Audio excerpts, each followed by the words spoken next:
Welcome to the Rise and Fall podcast, where we talk about old reality shows, what worked, what didn't work, and how they fit into the reality TV history. Today is going to be a little different because not only are we looking at the past with Endurance, we are also looking forward to the future with Karma. And with me, I have an esteemed panel of guests from Endurance past. First, I interviewed her 6 years ago when she was a Survivor Dream Teamer. We talked about that. From season 2 of Endurance, from the Green Team, we have Keaton Marchi. Hi, Aaron. How are you? I'm doing wonderful. Keaton, how are you? I'm doing as well as I can be doing with the current state of the world. That is very true. And, you know, I think in times like these, it's going to take a lot of teamwork to stick together. And that is the very piece that you started with. And from season 3, this person also started with the teamwork piece. And that seemed to be a very fitting piece for this team because they came together. And when they came together, they made some huge waves in Endurance Hawaii. So it is my pleasure to introduce none other than Monroe. Hey. How are you, Monroe? Hi, Aaron. Hi, Keaton. Hi, Lily. I'm good. We did start with the teamwork piece. We had it for almost a week and a half before it was stolen from us. So it was fun while it lasted. Yeah. I'm happy to be here. You can see my partner in the background that got me out of dish duty tonight. So he's doing dishes while I am participating in this exciting podcast. So I'm glad to be here. It's good to see you having teamwork in the household as well. That's right. I mean, Bree was a great partner, but hey, she didn't do any dishes. So I was like, your partner's here? Where's Brianna? She's there? I'm so excited for that. Then from season 5, someone who grew up with Endurance, went on Endurance, and not only had it soaked into her brain, she eventually came back to work on Karma as well. Right. We have Lily, who was inspired by Monroe to also be yellow on her season. How are you, Lily? I'm doing great. How are you, Aaron? Thanks for having us. I'm doing wonderful. And to clarify here, what did you do on Karma? I was a story producer in the field and in post. So I was one of the people that is interviewing the cast members. So like, how'd you feel when you won the challenge? You know, off to the side and following the story. And then in post-production, I was doing kind of the first round of the edit. And then I'd pass it on to the editors. Ooh, I'm excited about that. And Keaton and Monroe, what are you two up to now? After you, Monroe. So after Endurance, which was my one and only stint in media, I went back to high school. Then I went to college and studied for accounting. So true to form, my Endurance glasses, nerdy form, went straight into the accounting profession. Now I'm a CPA and I do taxes for some of the largest health systems in the world, all of which are nonprofits and do amazing things in their community. So I think healthcare is super important. And in my own little way, I get to do taxes for these organizations that I really believe in. Wonderful. Yeah, actually thinking about it, I do find it funny that the yellow team lasted the longest in that challenge in Hawaii where they had to hold up their partner. And the yellow team went out first in High Sierras when they had to do it. Yes. Boy, that is no shade to Lily because you definitely beasted that right to stay competition like nobody else. Oh, thanks. So. I just flew over those beams. I was like, I am not going home. I didn't even think about falling in. I don't know how I did that. Yeah, I think if I competed in any right to stay challenge, it would have been yours because it seemed the most straightforward. Didn't have to hang on anything. Didn't have to. Can we talk about the right to stay challenges? Because literally, I have to give Monroe so much credit. That was the hardest one by far. It was raining. It was this weird pull thing. It's just like even Fiji was similar to that, but they had that knot they could stand on and they got gloves. So, like, Monroe, I would have been out so quick if that was my right. That was a stressful one. You know, when I was getting ready for endurance, I was practicing your right to stay challenge because it was the season right before ours. So I remember I would stand all over my house with my arms up and like see if I could do it longer than the boys did it on that prior season, knowing full and well that wouldn't be a challenge, but it was my litmus test to see if I would be able to maybe make the cut. But, you know, when we got there, I was pretty gung-ho on getting that free pass.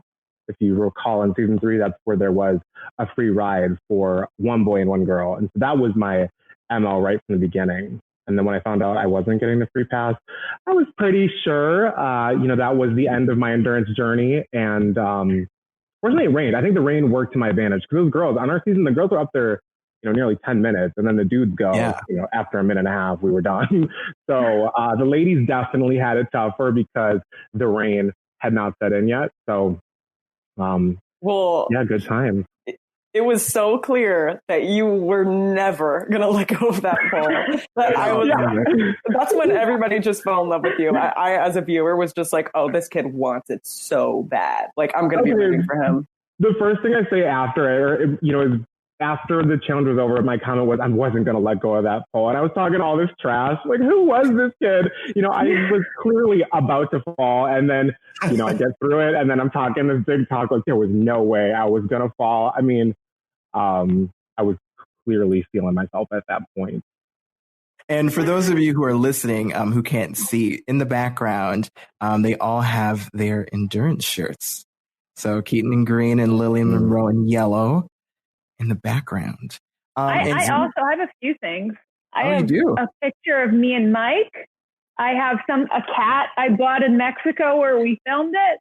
I have a picture of the Survivor Dream Team I was on because endurance led to Survivor.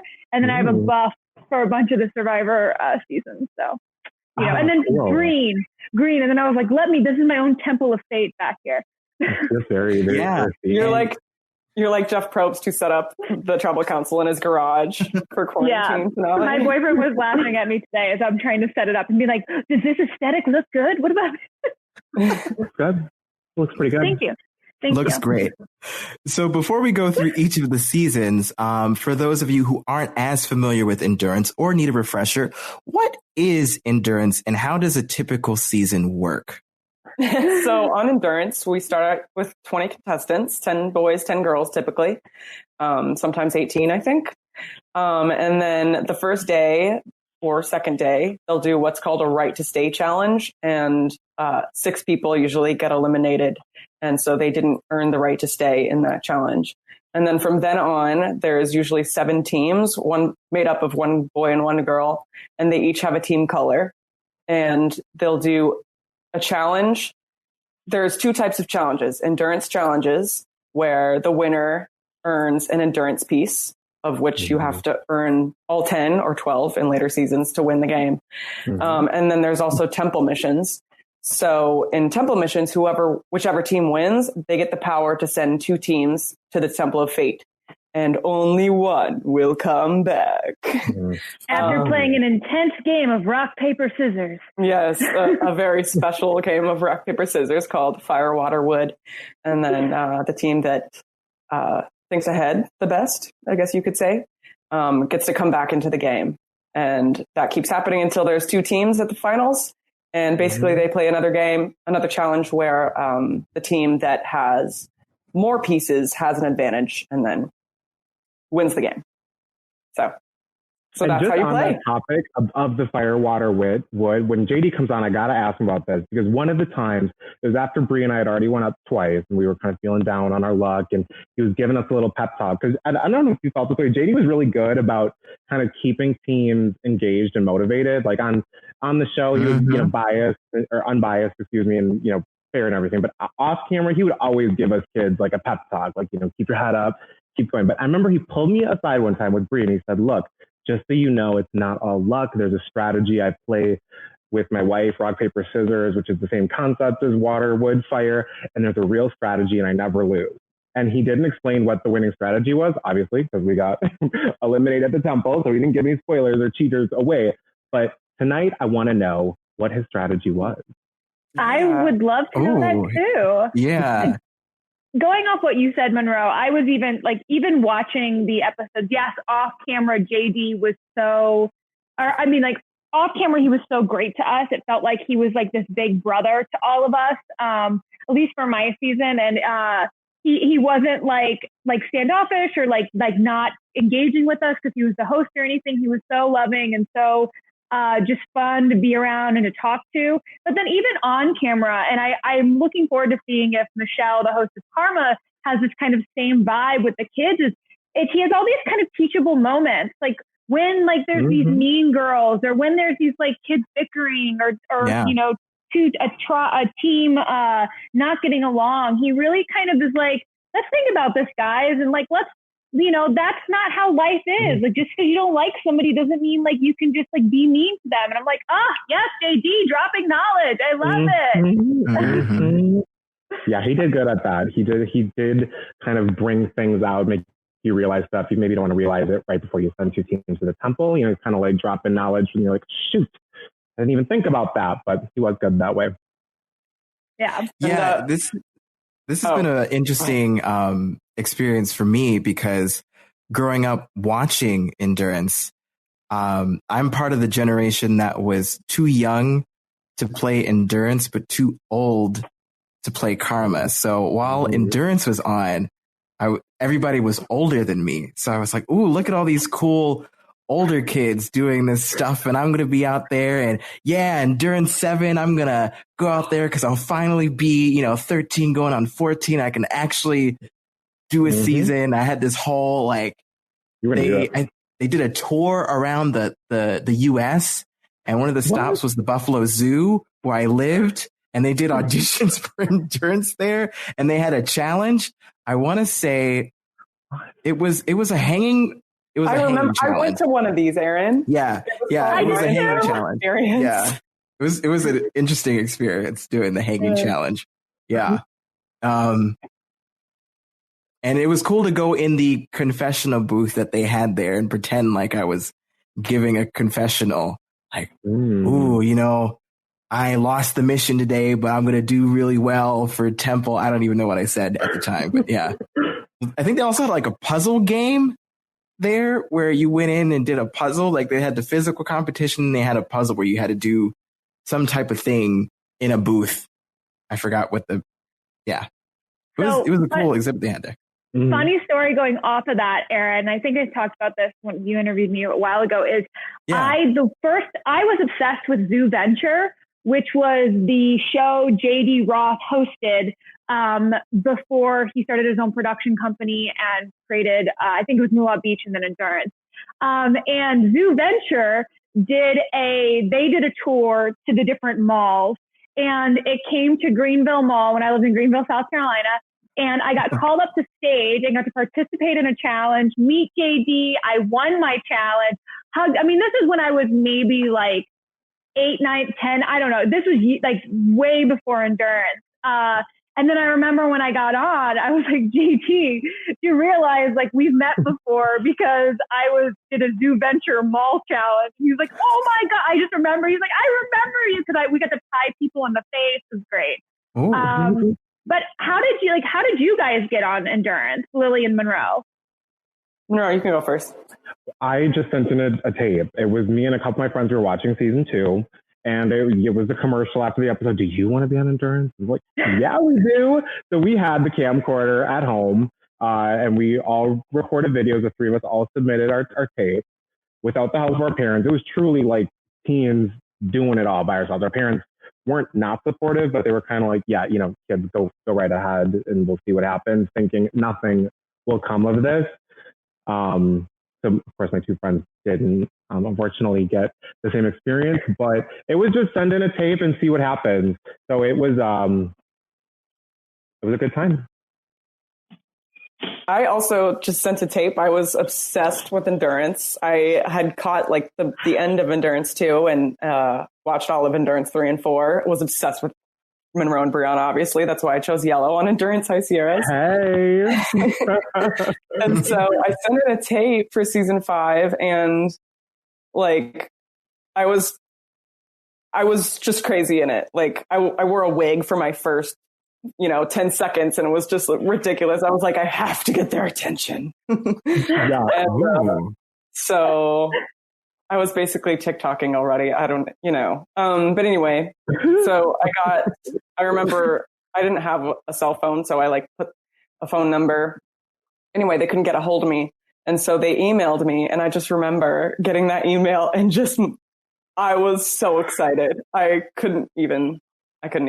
So it was step one of a really long process. But at that point, did you know you were going to get it? When I got the call back for the top 40, that's when I knew I was going to get it for sure. Because I had already sent a second tape at that point. I knew they really liked me. And so I figured once I got top 40, I would make the whole show. So I was so excited for that. Monroe, it's so funny. It's so funny you let your friends audition. I basically asked somebody if they could help me with something and said, but you have to make me one promise. She's like, what? She's like, you can't do it too. Or I said, you can't do it too. And she's like, oh, okay, not knowing what it was. And then so she filmed my audition tape, and her mom edited it for me and sent it in, and I just let her do it. I was so competitive. You're playing the game already. Wow. Got to keep an eye on her. Look at that. Thank you. No, Nicole, I still keep in touch with the girl who got me on Endurance. Nicole, you're a rock star, and I appreciate it. Ooh. Any advice that we would give to the people auditioning for Karma season 2, since those were announced, the Karma season 2 auditions? Ooh. Wait, when does that start? I have some kids in my neighborhood. My partner just started music. BRB. I mean, I feel like the best thing you can do is just be yourself and be enthusiastic. Just if you're really excited, show your excitement, go all out, do something creative, something that not everybody's going to do in your video, I would say. Don't be worried about it being perfect or this Hollywood film. Don't let that, the imperfections or the things you can't control technology wise to make you insecure about just sending it in. Just be yourself and be energetic, because you're going to have to come across on TV and have fun. Ooh, that was some wonderful advice, Keaton. And I'm excited to see what happens for season 2 of Karma. But first, let's go back to Endurance. So what we're going to be doing today is we're going to be going through each of the 6 seasons, and then we will be following up at the end with JD and Michelle about Endurance as a whole and Karma and what that whole journey was like. So without further ado, let's go back all the way to 2002 with Endurance. And on this season, everything was going fine with the partner selection until one person, Max, decided to go against this sacred list. And instead of putting together Trevor and Chelsea, he said Trevor and Lana. Drama. And Drama. In a twist of karmic fate, the team he created by going against the list would be the very team that would eliminate him from that first round of Endurance. Oopsies. And they got sent to Temple. Amazing. So we have 2 people who went to the very first Temple of Fate in the very first season of Endurance. First, I'm going to bring in Lana here. Yay. Hi. Hi. Hi. How are you? Good. How are you? Good. Oh my God. Hello, Green. God, you guys, I'm nervous. I didn't know how this was going to be so legit. Don't be nervous. You got through Endurance. Yeah, I survived that, so I can do anything. Let's bring in from the gray team from season 1. We got Jenna. Hey! What up, Jenna? Yes. My boo. I love your background, Jenna. Yes, love it. How have you been? How have you both been? So since I was 14 years old, there's been a few things. Up to your life, girl. Catch us up. Oh my gosh. Well, finished high school, then went to college with Jenna, actually, and studied art. And now I'm a photographer. Awesome. That's my life. in college. We did just like a lot of late night food runs, staying in the library really late. Mm-hmm. I feel like that's all we did in college. A lot of chocolate was involved. I remember I got to meet Lana because I went to visit Jenna when she was in college because she was on my way to my grandparents from Indiana University. And that's when I first got to meet Lana, who to me, I was like, oh my God, she was the OG Green Team. I bow down. So. You guys are so funny. I love it. I love it so much. Lana, where are you based? I'm in Chicago. I'm still in Chicago. Oh. Did you happen to go to college together, or like did you purposely go to the same place? We just happened to go to the same school and continued being best friends. Oh, that's great. Do you have any favorite memories from Endurance? Anything that can stick out? Stand out memories or regrets, whatever one you want to go down. Ooh. I remember mostly Jenna and I trying to find the wild buffalo on the island in between our challenges. And I do remember that I actually took the game very seriously and got super competitive about it. And I remember a lot of the other kids just like pretending it was vacation and not really up for the challenges and just kind of having fun.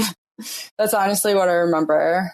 Like, I was really serious about being there, but not necessarily the competition. And I remember Max, once we started being partners, he was so serious about winning. Yeah, that was me. I was like, I'm going to win this. This is my thing. And one thing to note about season one of the unique things about season one was that each team had a different prize. So Lana, you and Trevor chose Amazon, and then Jenna, you chose the Galapagos Islands, which would actually end up becoming the prize for season 3. It was? Wait, I did? Yeah. I didn't remember turtle. Mine either. The turtle, the Galapagos Islands turtle. Yeah. Know, this is your birthday. This is your age. This is what happened in your Do you guys remember, like, being season 1, obviously you didn't have an Endurance to watch that's like, do you think you have what it takes to be the next Endurance? Like, what was your casting process like, and how did you guys even find out about the show? Yeah, I remember this really specifically because half of my grade, I think we were in 8th grade going into high school. And so one of the kids had like seen an actual physical newspaper article about it. And like we all went in and auditioned together. And I went with my 2 sisters because I'm a triplet. And like, so we were very competitive about it from the beginning. We're like, yeah, we're going to get on the show. And then I was asked to create a video actually of why I'd be a good contestant. And so I just went around my house playing silly games, showing like how I had so much endurance and how I could, like, we raced our cell phones. We put them on vibrate and had them like race across the table. It was so silly. And so we really didn't know what it was going to be, but I was picturing something like Survivor, like we'd be making our own food and stuff like that. For me, it was much different. Like, I did not want to do a reality TV show and was like, I'm not doing this. But because my agent is the one who found it. And like, when you have an agent, you have a manager, you mainly go on every audition unless you have a real reason that you want to pass, which it's not like I was famous or anything. I could just be like, I'm passing because above it. So, and my mom really wasn't like a stage mom. She was just like, look, you know, if this is what you want to do, then you go to the auditions and then you can decide. But if you don't want to do this, then you should just quit and not be about it, which I ended up doing right after Endurance because I was like, I don't want to go on auditions. I want to hang out with my friends. She was like, great. You just have to go tell your agents. It's your responsibility and you can be done. And then I started again. But wait, I didn't know any of that. I thought everyone went through the same process as me. What the heck? I worked so hard on that video. My agent was like, hey, so we have this audition for you and this is what you have to do. And was the first process the video, or was that the second step? No, that was the third. Because first we went in person, and then it was a phone call, and then it was a video. So I did a tape at my agent's office, and we went in groups of like 5. And they had chairs set up for us. And so I went in. I remember I'm sitting like this on the chair, thinking like, if I just be me, they for sure won't want me. And they're like, so Jenna, what do you want to be when you grow up? And I was like, I don't know. I mean, today I want to be a doctor. Yesterday I want to be a football player, but my parents want me to be on the team. So I think it changes every day. I'm not really sure. And they were like, okay, next. So what do you want to be? And the next person was like, I'm Sarah. I want to be a veterinarian. And then they went on and on. And I was basically just like, yeah, I don't really know. I'm not really sure about the questions you're asking me. Everything changes, blah, blah. And then I got a call back. And then I know you didn't expect it to keep going, but would you want to do the next process? Like the next step. I was like, okay, I mean, maybe this will be fun. She's like, yeah, maybe it'll be fun. We'll meet people. It'll be cool. And I was so big on traveling when I was a kid and experiencing things that my mom just painted it as that. And I was like, okay, yeah, that would be cool. So then I'm not sure what, then I did a video and took them into my room, which, Lana, I think you've seen my room. There's writing all over all the walls, on the carpet. Keaton, you've seen my room. I remember it so vividly. And it's like that because when I was, 10, I was like, Mom, I think everyone who comes into my room should be able to speak their mind. And she was like, what does that mean to you? And I was like, well, I have a marker and they can write whatever they want when they enter my room. And she's like, okay. Thinking like, Jesus, I really feel like this.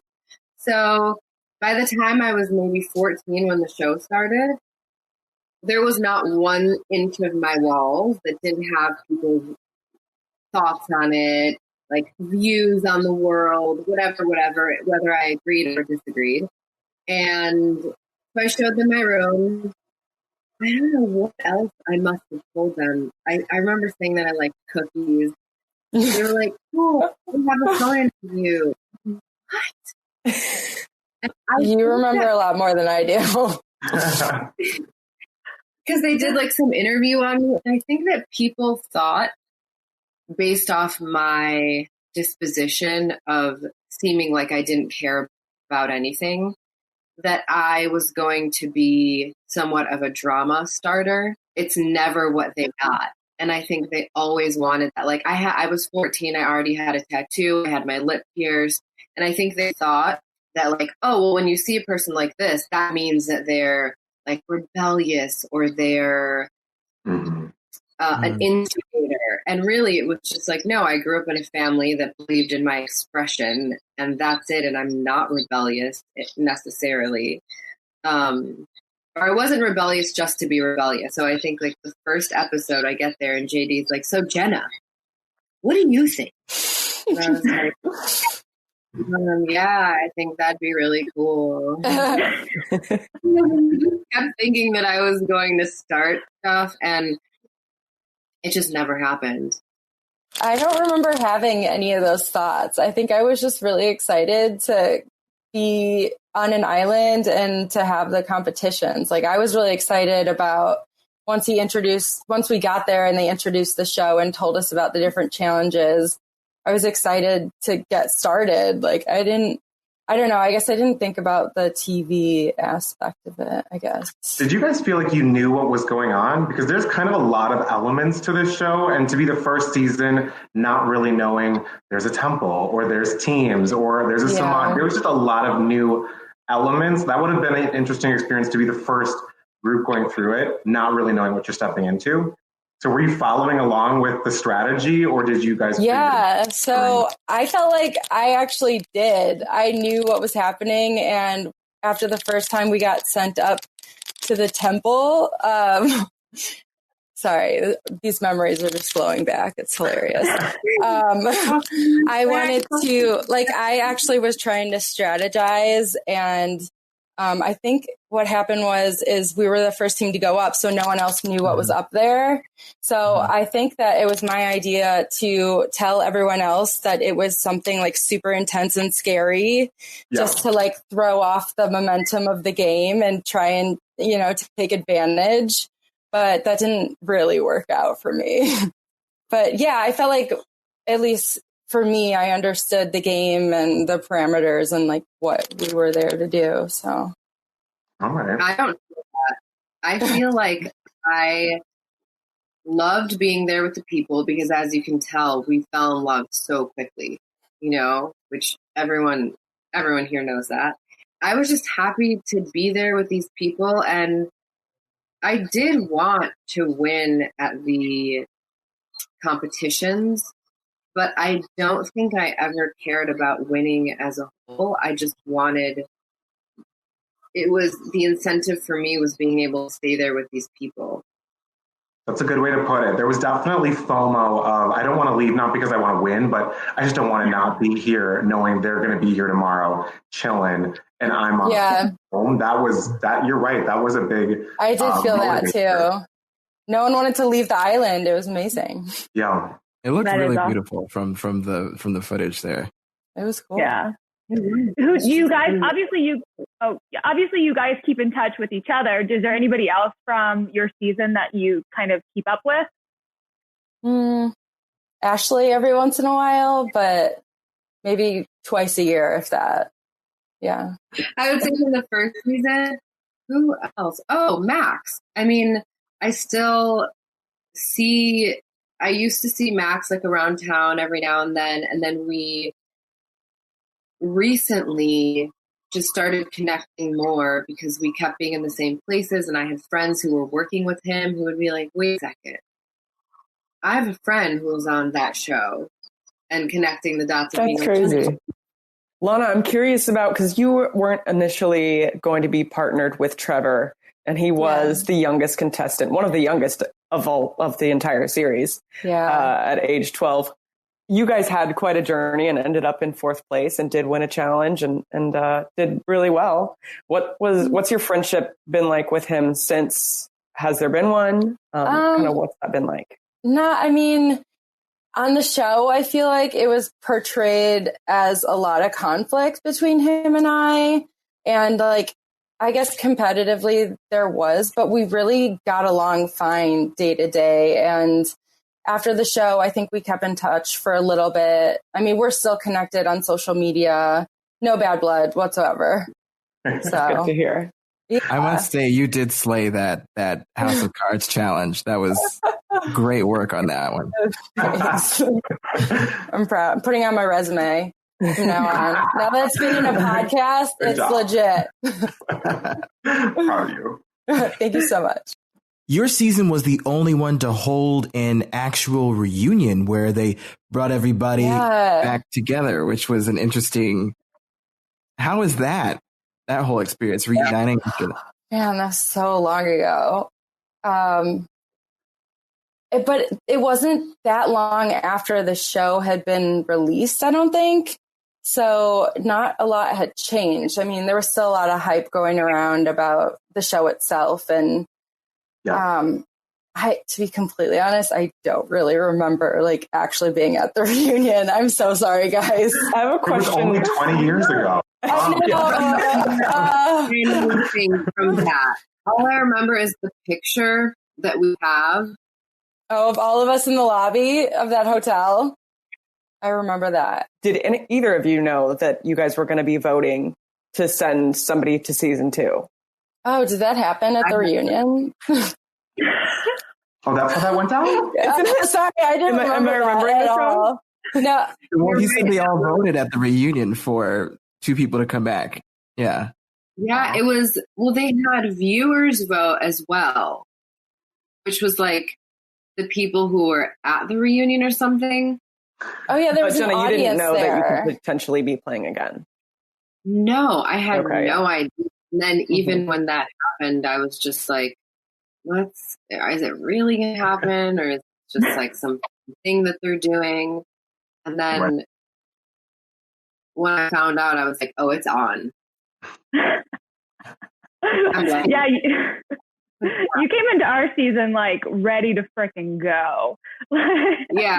I was like, forget this. Like, I didn't know what was going on before, but I'm here. And even so, in the second season, I think I really lacked the intellectual part of competitiveness, which is strategizing.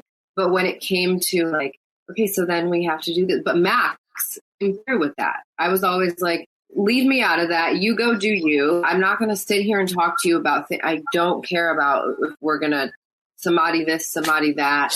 I was very bad with that, which I know frustrated Max. But I was like, look who's winning when we're swimming in the water and when we're doing all these things. It's me. So let's Hey. No, Jenna, I feel like you just were so, it's not that like you lacked any like intelligence when it came to that type of strategy. You were just always just leading with kind of kindness and understanding. Like, and a lot of people like that made people uncomfortable because I feel like at that age, girls just didn't lead that way. And I think it just like kind of that honesty was very like, wait, what? Like, who is this? Like, what's happening? I don't think it was like a lack of understanding or intelligence. I think it was just like, no, I don't think it was a lack of intelligence, but it was a lack of the intellectual side of strategizing. So like you said, though, part of strategizing is like stabbing people in the back. And I was very uncomfortable doing that. I loved all you girls and I didn't want anyone to be hurt and I didn't want anyone to be offended and I didn't want lying to me, as you knew, was like, there's nothing worse. If I'm going to lie, then I'll go home. Seeing that, like, understanding that you had to lie sometimes to be on the show and strategize, that didn't make sense to me. And so I wasn't willing to do that, which is part of playing the game. So I think that really confused people. But thank you. I forgot that I was kind then. Oh, like, that's just why I was so confused when you guys came back and everyone's like, we're going to get off Brown team. And I was just like, but they're so nice. Like, I don't understand. Like, they're nice people. Why just because they came back? I don't know. I didn't quite understand that either at that age. I'd like just how to be mean. I just didn't get it. Yeah. Thank you. That's so true. I think my full-time job on the show became like, you can't make Callie cry. You don't make Callie cry. That hurt her feelings. That hurt Keaton's feelings. Mike's not happy about like this like. You were Mama Bear for sure. But it's again, like you said, it's not how things are portrayed at all because editing is everything. No, speaking of that, like, were you guys happy with your edits from season 1? And do you think you were portrayed, Lana, like how you acted on the show? I think so. I mean, the only thing is, and I understand because it's a show, but they've really pushed the conflict between Trevor and I, which it was a thing. It did exist, but there's so much more that happened. You know, it was never so negative. Like, we had discussions and there were challenges between us, but at the end of the day, like I said before, there was no bad blood. I mean, it was what it was. I would say the way it was edited in the first season, because I was barely there, was, I guess, a little more accurate. But in the second season, I did not feel like that, but we'll get to that, I guess. Awesome. Well, any final thoughts, Lana, before we have to say goodbye about your time on Endurance? Or how you feel about Endurance 2.0 coming back? Yeah, I watched a preview. I'm excited. It looks super intense. Mm-hmm. Being stuck in the wood with a sleeping bag and wood, and that's it. Yeah, I'm excited to see it.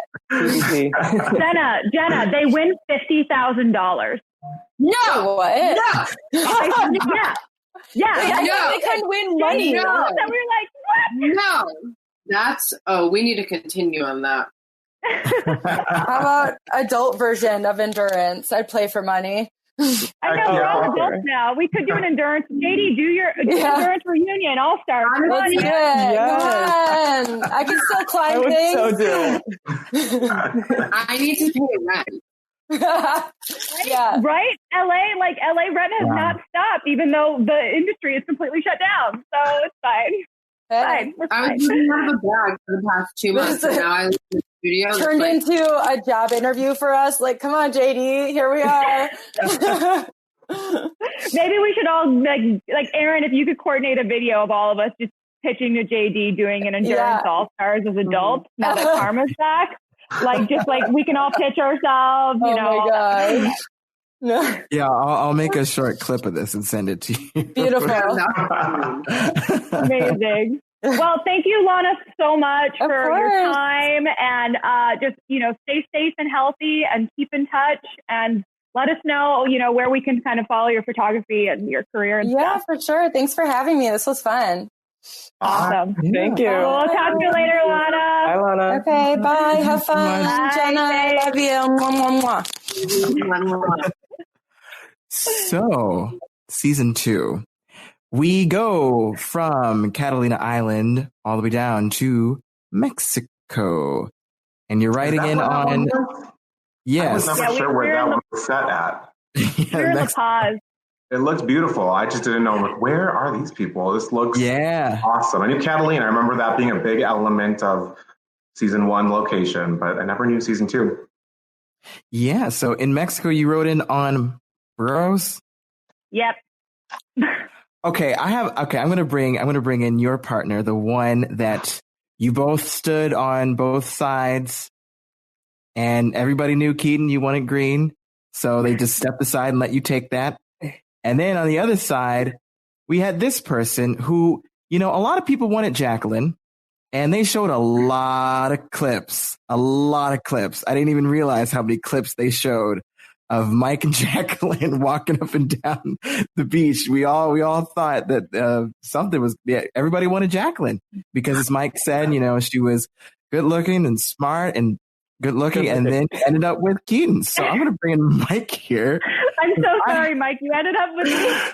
Hey, Aaron. Well, just so you know, Jacqueline and I are still walking down that beach today. We're still there, still walking, still debating.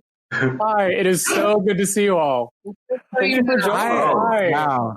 I have a question about this partner game, because did anybody have any discussion of color? Because I know there was a lot of discussion about partners, but I guess for a game like that, you really needed to know what color people were picking so that you could at least have some idea of who your partner would be. Was there any discussion of color at all, or was it only partner based?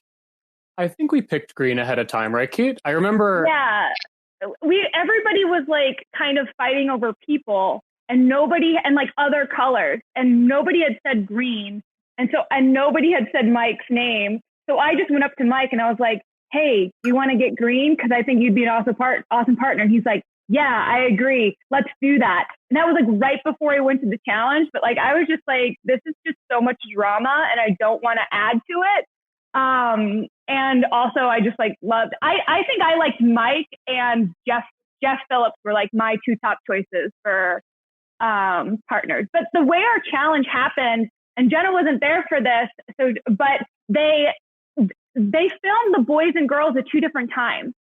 So they edited it to look like they filmed this at the same time, but they took all the girls away, filmed the boy, pretended like the girls were on the other side, filmed all the boys, and then they brought us back and took the boys away and filmed us. And those balls got stuck in those tubes, so they didn't just fall out.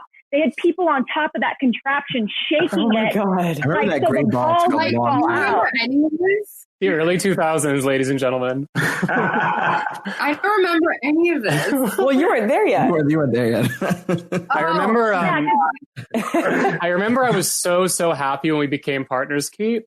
But then maybe 20 minutes later, I had a wave of panic come over me because I was looking at us, and I looked at the rest of the competitors, and I was like, we're never going to win anything.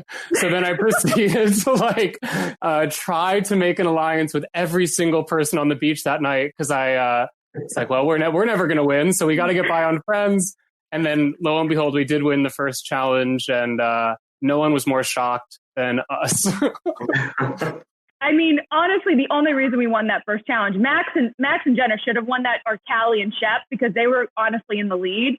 But we won that because we decided to keep our sneakers on, and the stand was so hot and everybody else had taken their shoes off. So their feet were just burning. And like, I don't know, you can hear Jenna at one point just be like, Max, I can't, my feet. And just sitting on the sand. My feet did burn. I had a burn on my feet. Jeez.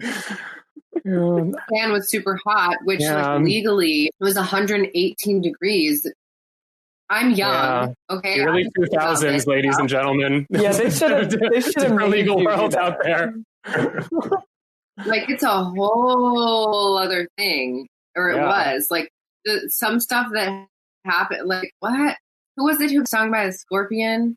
Yeah, Scooter got stung by a scorpion on his face. That's why we never slept in the hut, because our hut, Scooter, one night a nest of scorpions fell on him, and everybody screamed and everybody ran out. We're all like, we're not going back in the hut. And so they're like, fine. So we would just pull our sleeping bags every night out on the beach, and then in the morning have to make it look like we were sleeping in the hut.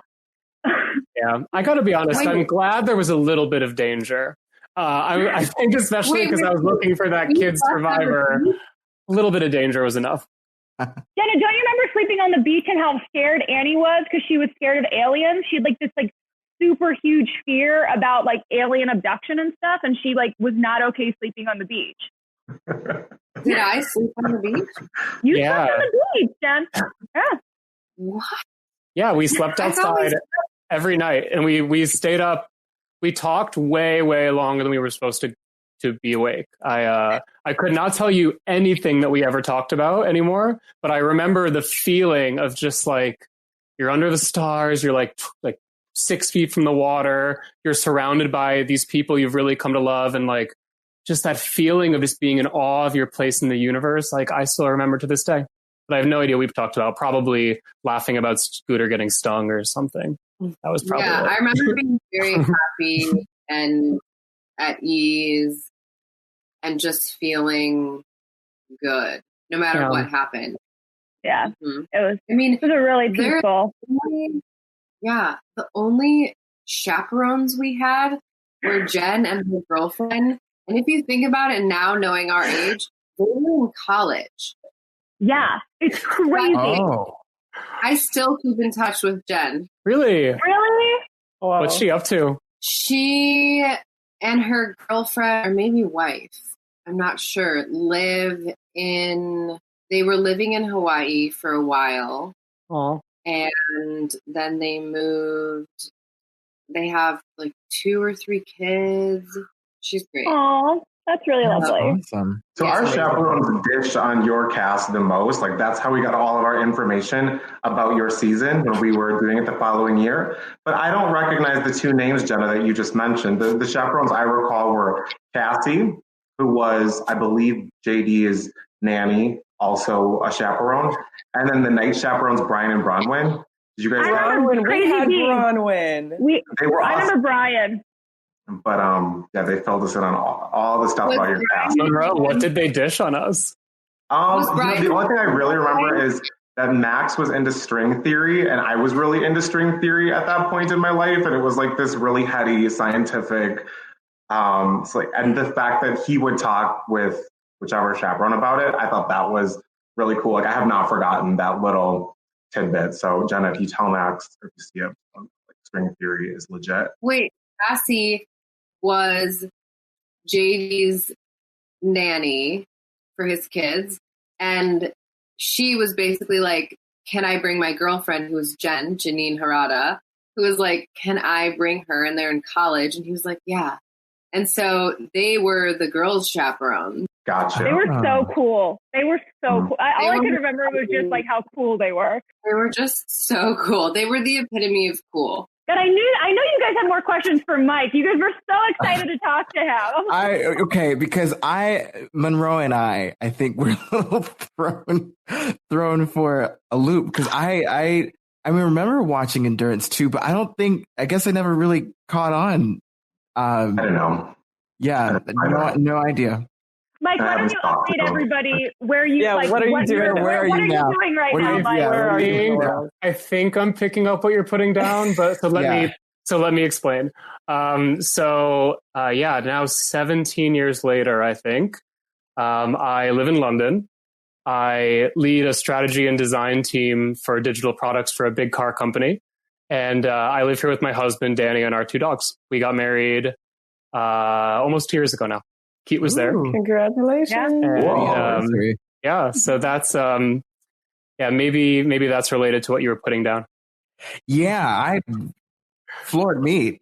But I mean, in a good way, though. To be honest, I think at that time in my life when I was filming Endurance, would have floored me too. I think at that point in my life, I was, I definitely wasn't out to myself, and I was still kind of several years away from starting to really kind of understand and grapple with that part of my identity. But I think that, as I was reflecting to come talk to all of you on like what Endurance really meant for my life, I think it did still change my identity and like shape the arc of my life in a truly, truly significant way. I mean, maybe for context, it's funny what you remember. I was a pretty happy kid.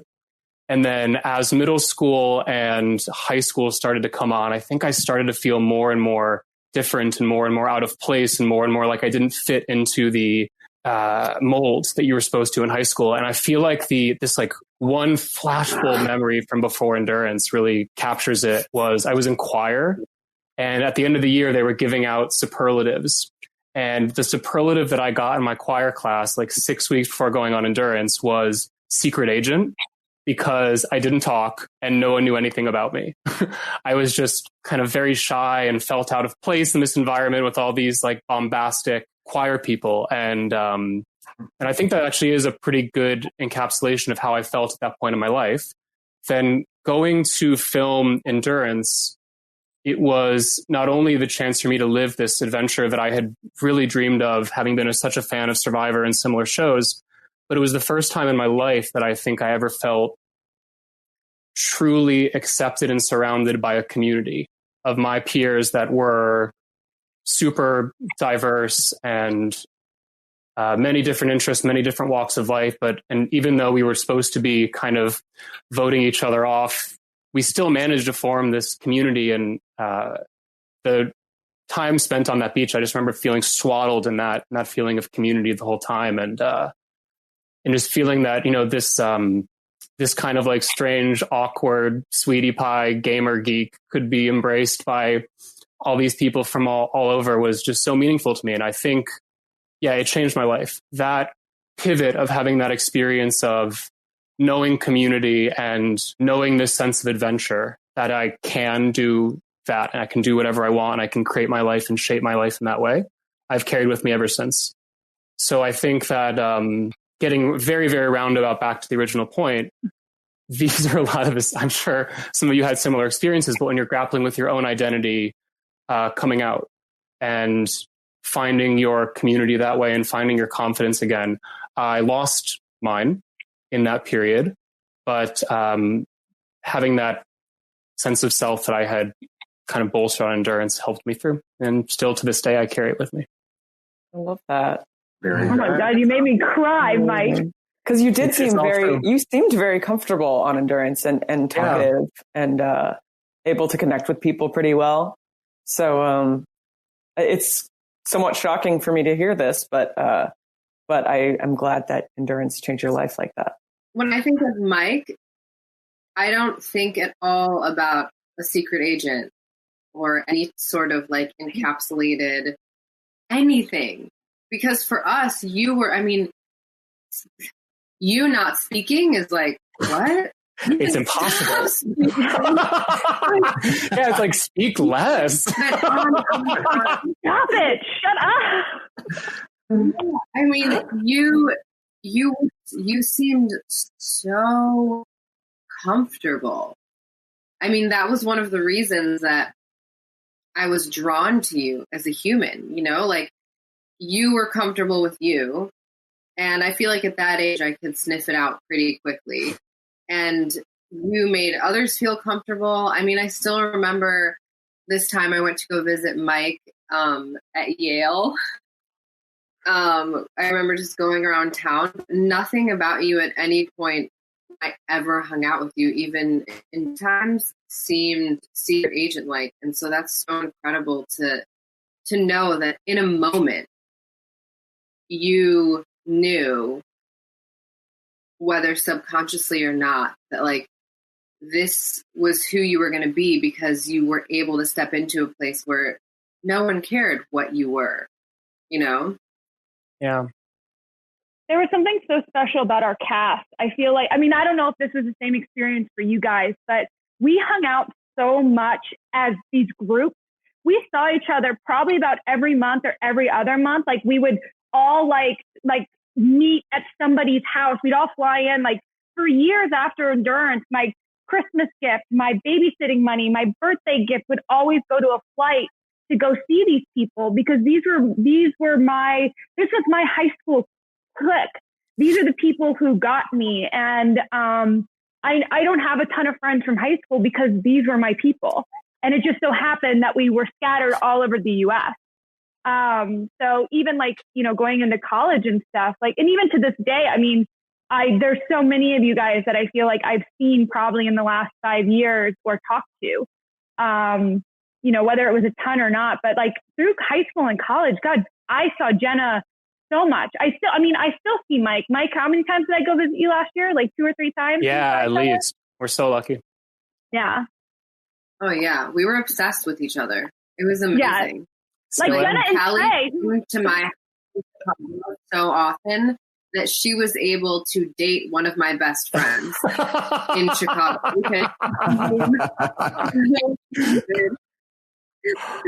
Like, and Trey too. I mean, I saw Trey just constantly, always.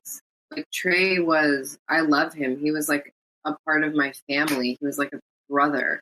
And I remember even when I lived in Argentina, I flew out of Florida. So I stayed with him for a week, went to Argentina for like almost a year. And then on my way back, flew in so that I could see Trey for like the week before I saw any of my family, and then went back to Chicago.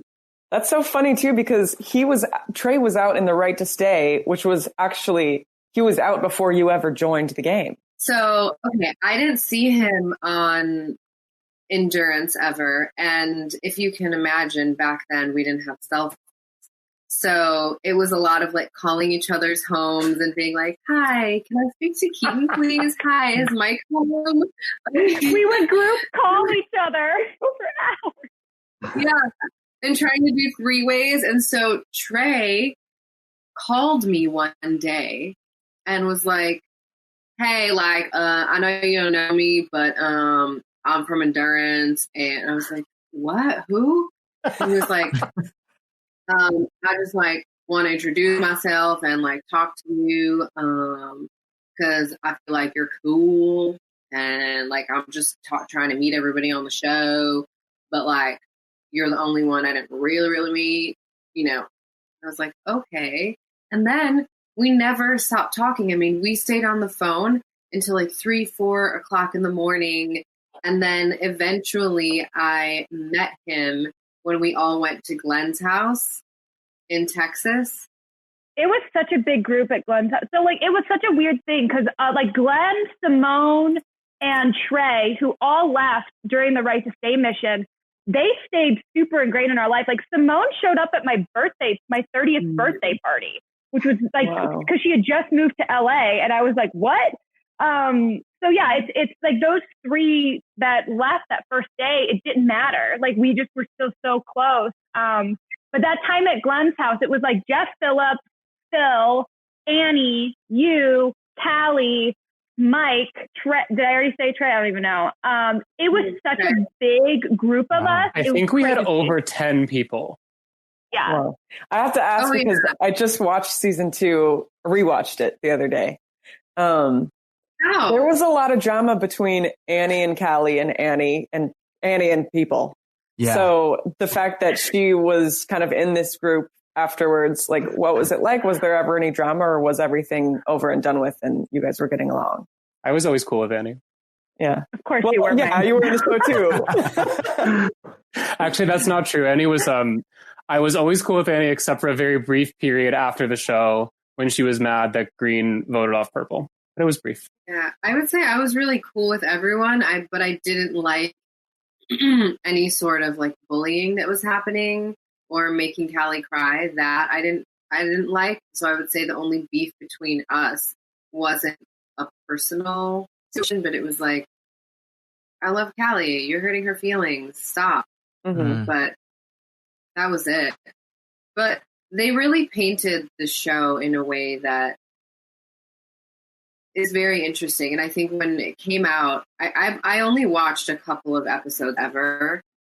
I don't know, because I'm a loser. But I didn't grow up with TV, so it was very abnormal for me to like care about watching anything. And people were like, but you're on the show. I'm like, yeah, I don't know. But when I saw some of the episodes, it really, for me, revealed to me editing. And that editing is everything. And that they can create,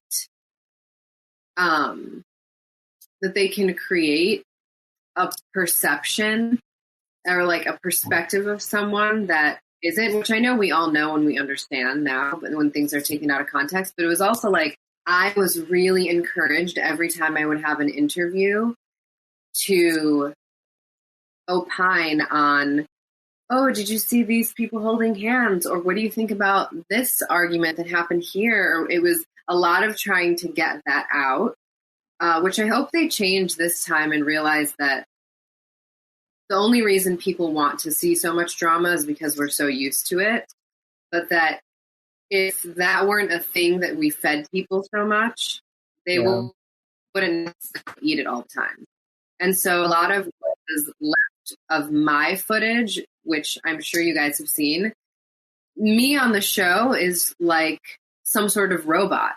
Because anytime they asked me a question, I never answered the way they wanted me to. And I was like, well, you want to just say what you want to say then? And they're like, no, your words. And so basically me on the show is like, yeah, I don't know. I think that that would be cool. Yeah. Yo, like can nothing. you guys hear me? Scooter's in the house. Yeah, we can hear you, but we can't see. Bro, Scooter, where's your face? I can't figure out the video. I had the same problems because I have a 4K camera and some applications don't like down res it. So it just shows nothing. Oh. We're done. Mike, what is going on? Hey, man. Jenna, I still am can't so believe happy you guys to see won. a square in place of you, but I can hear you at least. Yeah, this is my we'll just say this is solidarity with Black Lives Matter. Stop lying. Yeah. Blackout Monday. Scooter, what are you up to? How's your life? How's your family? What's going on? Life is good. Just I'm an uncle now. Wow. Hey. Congratulations. Crucial. And, just doing the online video thing. About to stream after this. Okay. Life is very busy, though. Very busy. What are you going to be streaming? I think Fortnite today. There's an event going on, actually, right now in Fortnite. So just seeing what else, what's going on over there. Lily, what's going on? How are you? Living the dream. Yeah. Mike, do you want to talk about it? I told you Brown was the threat, Mike. And look what happened. I know. I should have taken the advice. Vindication. I regretted it every day since, Scooter, if it makes you feel any better. I think about it every night before I go to sleep. SMH. I mean, well, since then Mike has been to Atlantis Paradise Island, I still have yet to go. So a little bitter there. In all seriousness, how long did it take for you guys to be okay with your loss? Because it's hard to. Okay. Okay. What do you mean?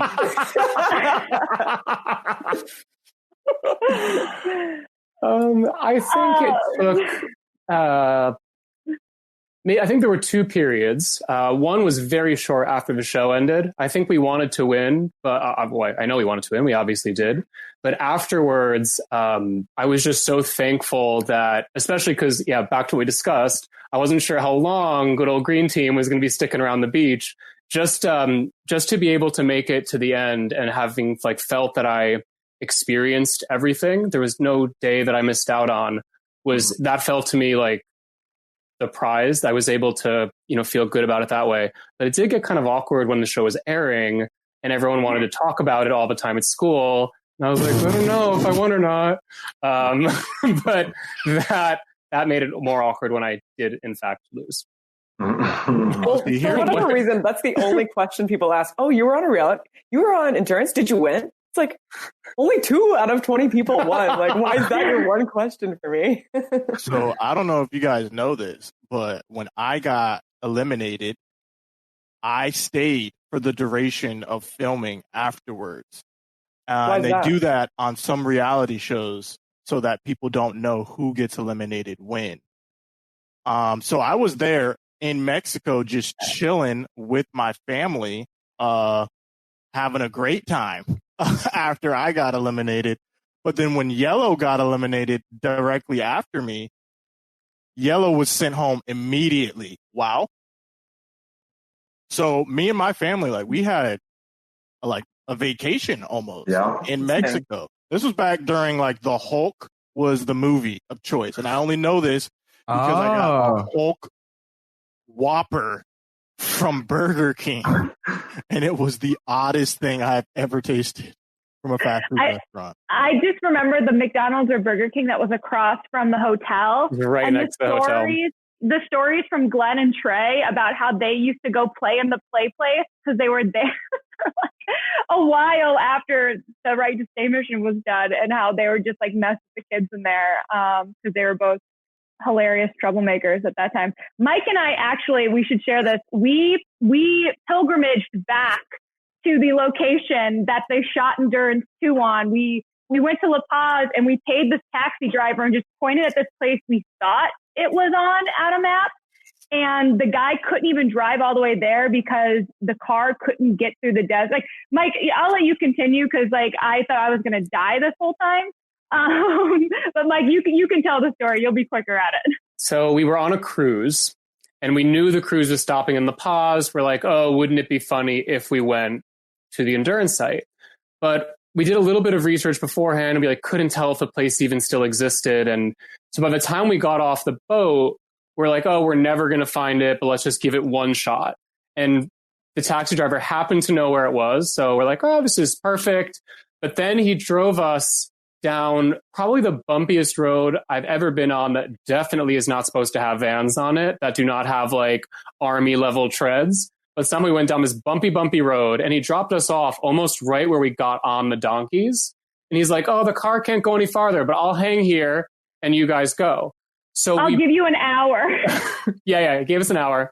So in the middle of the desert. We walked through the sand wearing not appropriate footwear at all because we thought we were not going to be able to do this. We thought we were just going to like hang at the city. But after 30 minutes of trekking, it was one of the most cinematic moments because at this point we're like, oh, this actually might not be it. Looks kind of similar. I can't tell. We're just going to go around that corner and see. That corner looked like it was 10 minutes away. That corner was 30 minutes away. So by the time we get there, we're like, no way, this is not it. This is a big mistake. We turned the corner and the site was still there. I mean, it looked, they're not using it as a ranch anymore. It was pretty abandoned and it's much smaller than I remembered. Like the whole thing was like, you could probably walk across it in 3 minutes, but yeah, it was there. It was, it was pretty surreal. You can't help but associate a lot of meaning to certain places in your life. And to be able to be back in that physical place was it was beautiful. We were back together. And then we rushed back to make sure we didn't get left behind. Back there? What'd you say? Did I just miss the beginning of the story and you went back there? Yeah, like 2 years ago. Yeah. Found it. Wow. It was wild. The ground team was given an inherent advantage because they did not have to ride the donkeys for 3 hours to get to our location. My groin was hurting. That was the hardest challenge right there. The donkey ride there. The heck? My groin was sore for days. For real. And I got one of the donkeys with the slender back, so I can just imagine what those other guys were feeling. A slender back donkey. That's crucial. So good. Scooter, did obviously you're on YouTube now. You do a bunch of videos, and which are hilarious, by the way. Thank you. Did endurance make you want to go into TV at all, or in entertainment, or do you think you would have anyway? I think for a lot of us, endurance was that catalyst moment. A lot of us already probably had ambitions of doing TV and film, which is why we were on the show in the first place. But I think for a lot of us, seeing the background, seeing the behind the scenes, seeing how it's put together, the cue cards, the umbrella lady, all of that, I think kind of inspired a lot of us to continue on our journey into film and TV. Mm-hmm. Hey guys, I'm going to head out so that I can make room for someone else to come in because I think there's only 6 people. Yeah, we do have to move on to Endurance 6, guys, season 6. But Jenna, thank you so much for your time and your friendship. I miss you. I love you, girl. Stay safe and healthy during this time. I love you all. Love you, Jenna. Sorry, my internet's been wonky. Bye. I still can't believe round 1. Sure.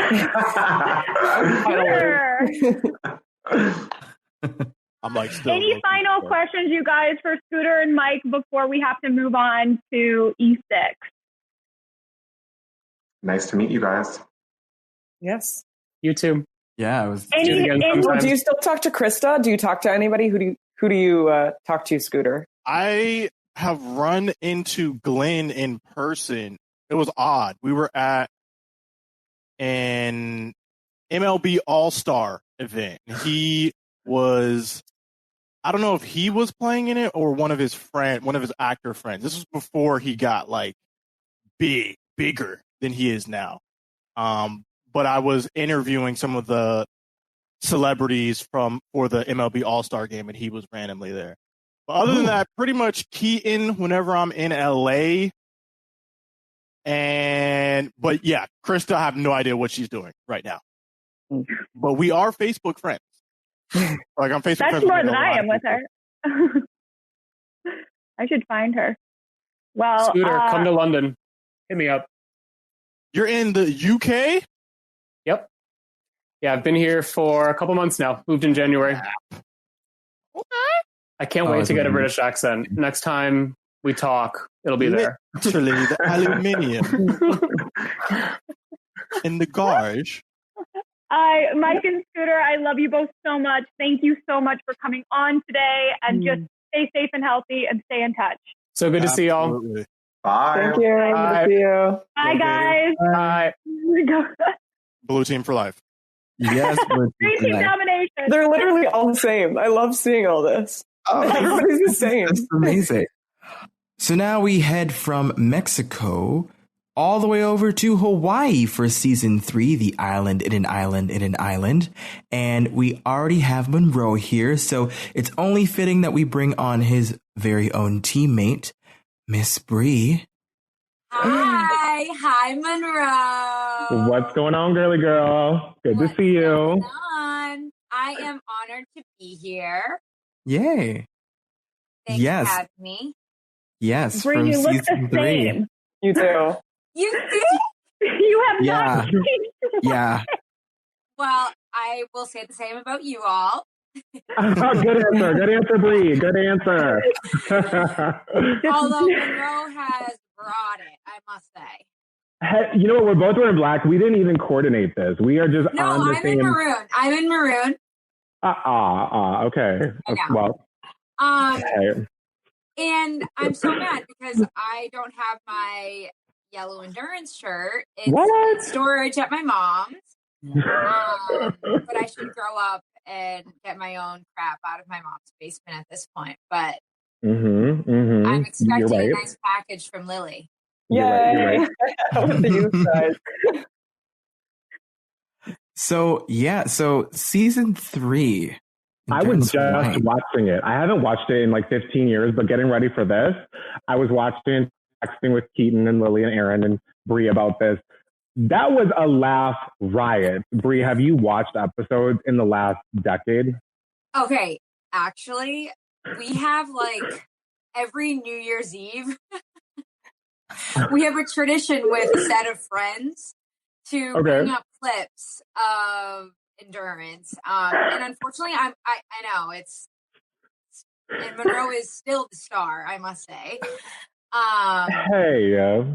But I only have I only have access to what's on YouTube, so I don't even have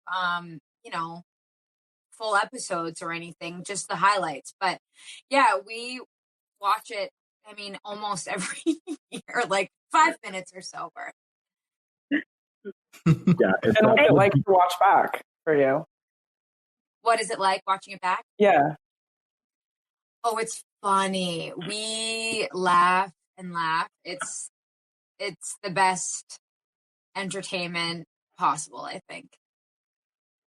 I rewatched it over the last, yesterday I rewatched all of Endurance 3 and was just kind of like live tweeting on our text chain. And Brie, I have to say, those girls were mean. Were they really that mean behind? It just seemed like they all were such haters. And I don't know, you just seem to take the high road. And I'm like, these girls are horrible.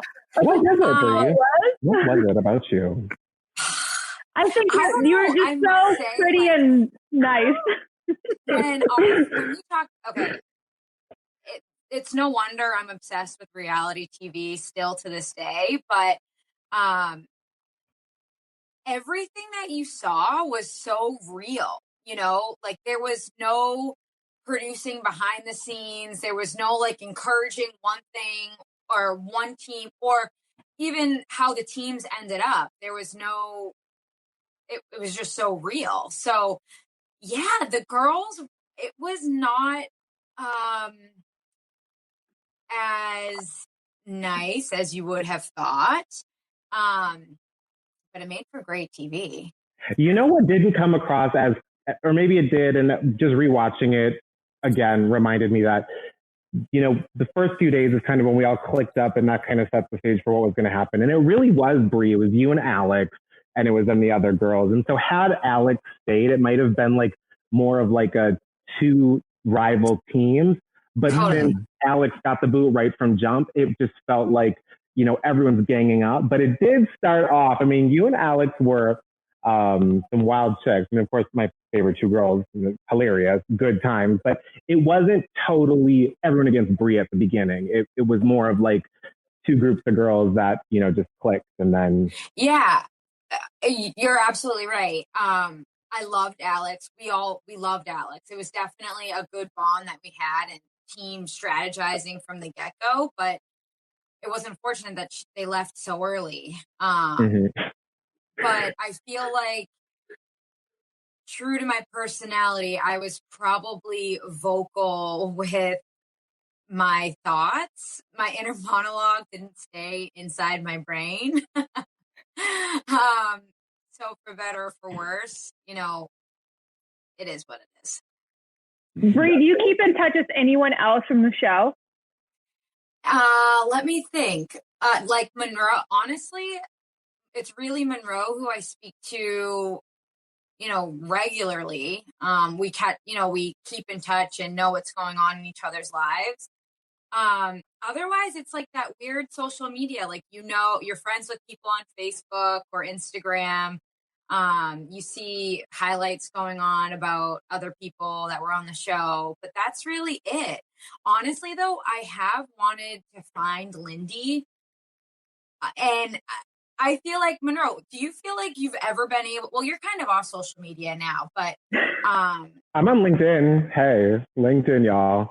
Oh yeah, maybe Lindy's on LinkedIn because I am not on LinkedIn. I don't know what happened to Lindy. Because she was totally off the face of the earth in the first right few years the show. after. Yeah. I don't know where she went. She might have, lived in Galapagos Islands forever after the. I actually know something, maybe. What, Lily? What do you know? Well, I have recently gotten back on like the endurance pro boards, which, believe it or not, are still going strong. Wow. Yes. Yeah, the endurance fans are real. So since Karma has tagged me in a couple Insta stories, I have gotten like 3 DMs today on Instagram from fans, and it's the funniest thing. Wow. That's funny. By the way, I'm the one that runs that, so hi. Yeah. But anyway, there was a picture. Somebody had found Lindy's, I don't know, Facebook or something, and there was a picture of her like with a baby. So I don't know if it was hers or what. Oh, so that's not smart. Good. Yeah. Mm-hmm. Speaking of, Bree, we already talked about how you guys definitely had the hardest right to stay challenge, but I think you guys had the best like prize. Getting to go to Galapagos Island, like, come on. That is so cool compared to like Atlantis Paradise Island. Come on. What the heck was that? I know, but I wouldn't know what the Galapagos Islands was like. Yeah, it looks really great. Looked great. Looked like a lot of fun. I'm happy for them that they got to go. Like, yeah. How was that? I would love to travel, and if I had the opportunity to go, I would go. I'm sure I would have loved a scholarship to university or something instead, but whatever. But hey, I always wondered why that wasn't it. Yeah. Right? Or just like, a scholarship towards something, not necessarily college, because, why limit to just that? But totally. Right. Yeah, that's not everybody's journey. It's not everybody's choice. The Karma Prize is not a vacation. Oh, it's not. It is not a vacation. Oh, I guess we'll find out what that prize is not a vacation. Right. Nice. We'll find out in episode 1. A little bit of coin. Dude, I could have really used the money. Hawaii stands out to me in terms of location amongst all of the other seasons because it's rainy and muddy and you're living in huts. What was that experience like? Because I know I love this question. Because I know for the other seasons, I know Lily, you all were in tree houses, and Keaton, you were, living near the beach. So it looked like a walk in the park compared to Hawaii. What was that whole thing like? Monroe, do you want to chime in or? I do remember Bree being really upset with me that I picked yellow, which ended up being her color as well because it always looked so dirty on like during the episodes.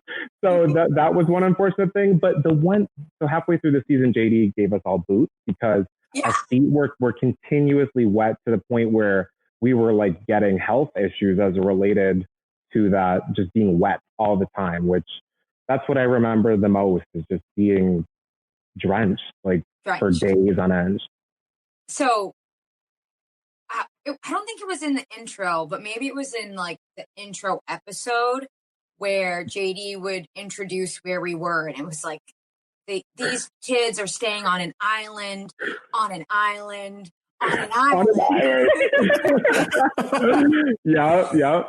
So I remember, so it's crazy because on Kauai, similarly to a lot of other Hawaiian islands, but like you could go a mile south and it never rains. But where they chose our location, it rained every single day. And I remember we would have to get evacuated some nights because it would rain too much at night. And in case there was any problems or medical issues, you couldn't get off of the island on the island on the island. Yeah.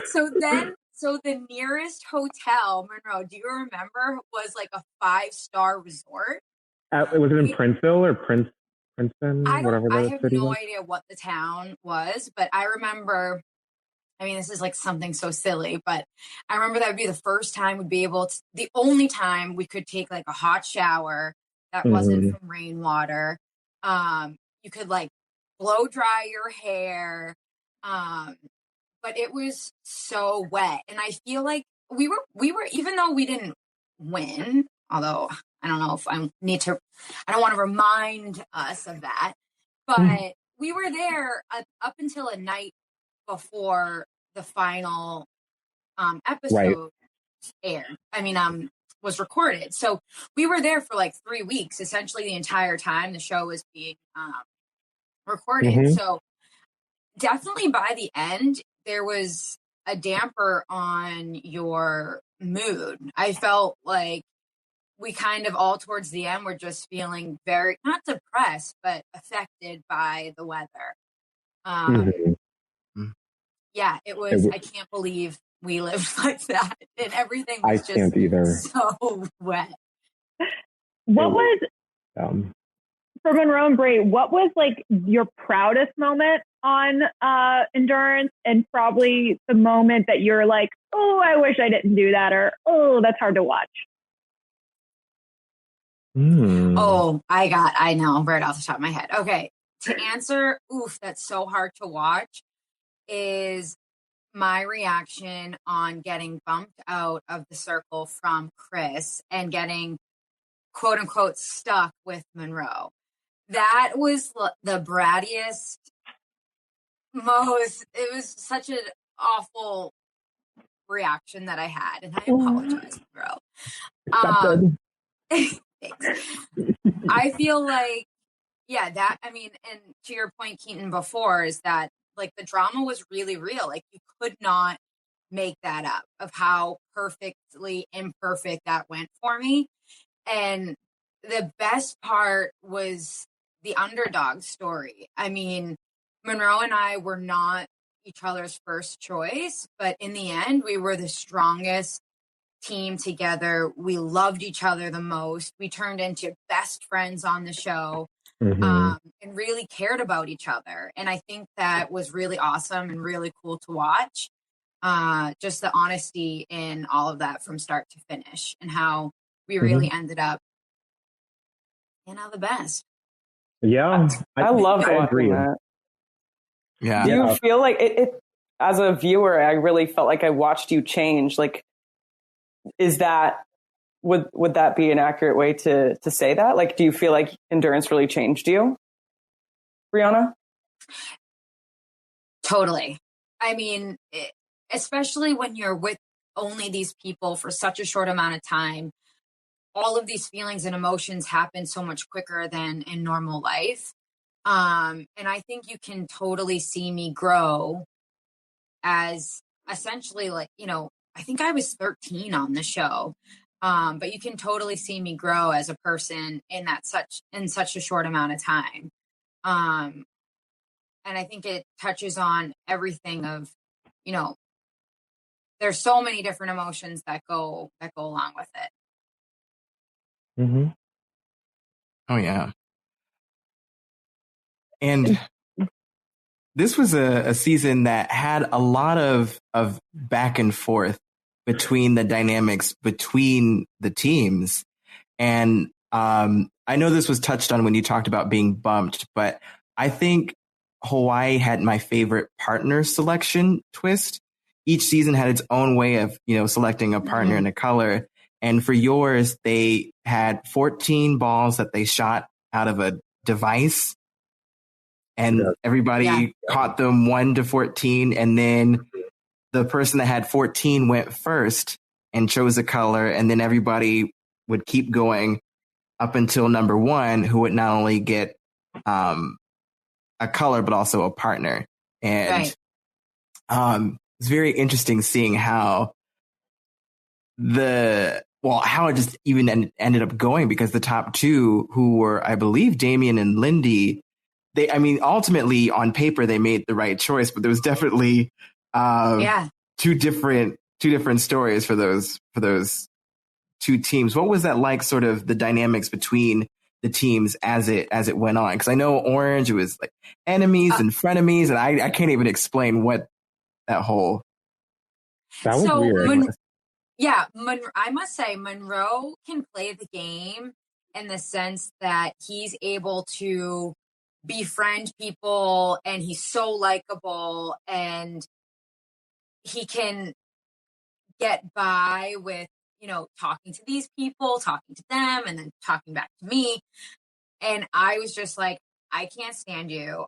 And it was just too obvious, whether I said it or it was on my face or I mumbled it under my breath. It's like I couldn't contain that type of honesty. So having Monroe as my partner was a blessing because he was the softness that I definitely needed to be likable, or just friendlier to make ourselves last even longer, That was my favorite thing about you, Brie, was that side. And looking back on the show, I wish I was more like that during it because I was living in this illusion, like if I'm just nice to these people for one more day, they might not do this thing that I'm trying to manipulate them not to do. And you were already like, I know they're going to do it whether we buck kids or not. And not that we ever did. I don't think we ever kowtowed to anyone, but I loved that you didn't even entertain the possibility of it because the reality was usually that door was not open. Chris and Reese were just such bros. I think, yeah, there was no breaking that up. And it was also so high, like it was so cliquey and high schooly. Like like I felt uncomfortable watching it. I even texted like Lily just being like, I feel uncomfortable watching this season. Like it feels like just really nasty. And I feel like the next season, they must have done something to kind of keep the kids from being at each other's throats and being so mean. You think? It felt like the next season was a little bit nicer and then it got mean again. I don't know what happened with Tehachapi. They did something right with Tehachapi for absolute sure. Yeah. Yeah. Season 5 got ugly again. Well, Brie, I feel like we could talk to you for hours, and please join our fun little group chat. So when we all watch Endurance now, we can laugh at each other. Please, and I need access to these shows. Yeah, we'll send you the link to season 3 because it's definitely out there. So if you want to see the whole thing, we got you. I definitely do. Thank you guys. Thanks so much for having me, Monroe. Bye, Brie. I love you too. So nice meeting you, Brie. Yeah, thank you. Bye. I love that you guys still talk regularly. Whoa! Oh wow! Okay. Hey, holy crap! Yeah. So Erica, it's been decades. Holy crap! So all right. First off, I guess I got something to say. By the way, Monroe, it is a pleasure to see you in person. I got to speak to you a handful of times on AOL Instant Messenger way back in the day. Yeah. So, man, it is an honor, and to see all of you guys, this is pretty great. Yeah. So I guess I should introduce myself. Yes, I have to say, this season 4 Tehachapi. This is a season that it came off the heels of Hawaii, and I remember watching it, and at the time I enjoyed it, but I think over the years, I think that Tehachapi is by far the season I've gained the most love and appreciation for as I've gotten older. I don't know what it was. It's so pleasant to watch. Like I feel I sat down and watched the whole thing, and like everybody got along. There was a lot of upset wins. I felt like you never really knew who was going to win until the end because it really felt like any team could win any challenge. And I loved some of the mechanics of having challenges where only one person could win, so everybody's competing. But it was so interesting in that way, and the way that you two came together was magical. So we have Frankie and Erica, Team Red Team. Who else? Red Team, the goat, the goat. Yes. Goodness. Thanks for having us. I'm ecstatic to be here. I'm ecstatic that Erica agreed to do it too. I got to say, when I found out that they had asked you, I sent you a message on Facebook. I don't use Facebook anymore, but I've been looking for an excuse to reach out to you for years now. And I'm glad I finally, because I lost touch with you, and that's on me. And I'll get into that later. But It's just, I'm happy to be here. I really, truly am. And I got a lot of stuff to say, I cannot wait. Wait. All right. So you guys want to hear me ramble for a little bit? No, Frankie, well, also, first of all, that lake. I'm so sorry. Can we talk about that lake? Because yes. First episode, and everybody's running and swimming in this lake, and in the Right to Stay challenge, you see people coming out of the lake and all the I don't even know, the pond, the sea, algae. Michael's taking off stuff and everything and walking. It was the lake was jumping in that lake. We were like, oh my God, it's going to be refreshing. It's beautiful. Look at this place. You go in, my foot sinks into the just you feel it sinking into the mud, and I was like, oh, this is not what I was prepared for. And just the algae and everything, it got everywhere. That was definitely something I was not prepared for, but it was the whole place was great. Say what you will about the lake, and I tried to avoid going into the lake. I remember there was one time, Amelia, I really miss this girl. Amelia, she had just gotten out of the shower, right? And I think it was her and Isaac. They were playing around. They were messing around. And then he slips and she goes into the lake. She just falls into the lake and she comes out. She's freaking drenched. And she had just gotten out of the shower. So obviously she has to jump in again. She was freaking out. And do you remember that, Erica? No. Let me tell you something. You have a great memory. I remember stuff that people don't even remember I was a part of. And let me tell you, this was before me and Amelia started off on the wrong foot. So when this was before we patched things up, I think, because I said to her, Amelia, why aren't you melting? I said to her. So, no one. Wow. No, you're basically calling her a witch. That's very rude of you, Frankie. Listen, I was a rude, ignorant, I was a teenager. But Amelia and me got started off on the wrong foot, and she ended up being one of the nicest people that I had ever met. She is good people, and she was the one that I kept in contact with the longest. So, did you marry this girl? No, I did not. We almost had Amelia on tonight. She almost was here, yeah. But she had something. Currently tonight, so she couldn't be here. But I will. Yeah, we wish her all the best. Always. And your season was interesting because, unlike any other season, the partner twist ultimately came down to whoever won the challenge, and they with the exception of Amelia and Shay, who got to pick each other and their color and got a free pass. Which was good for them. They tell us how you feel about it. Yeah, they said, I want Amelia, I want Shay, we want blue. There you go. So Chris ultimately got to decide the 6 other teams and their colors. And so how is that sort of going through that? Because I know that, Frankie, you originally had wanted Julie, correct? Yes, I did at the time.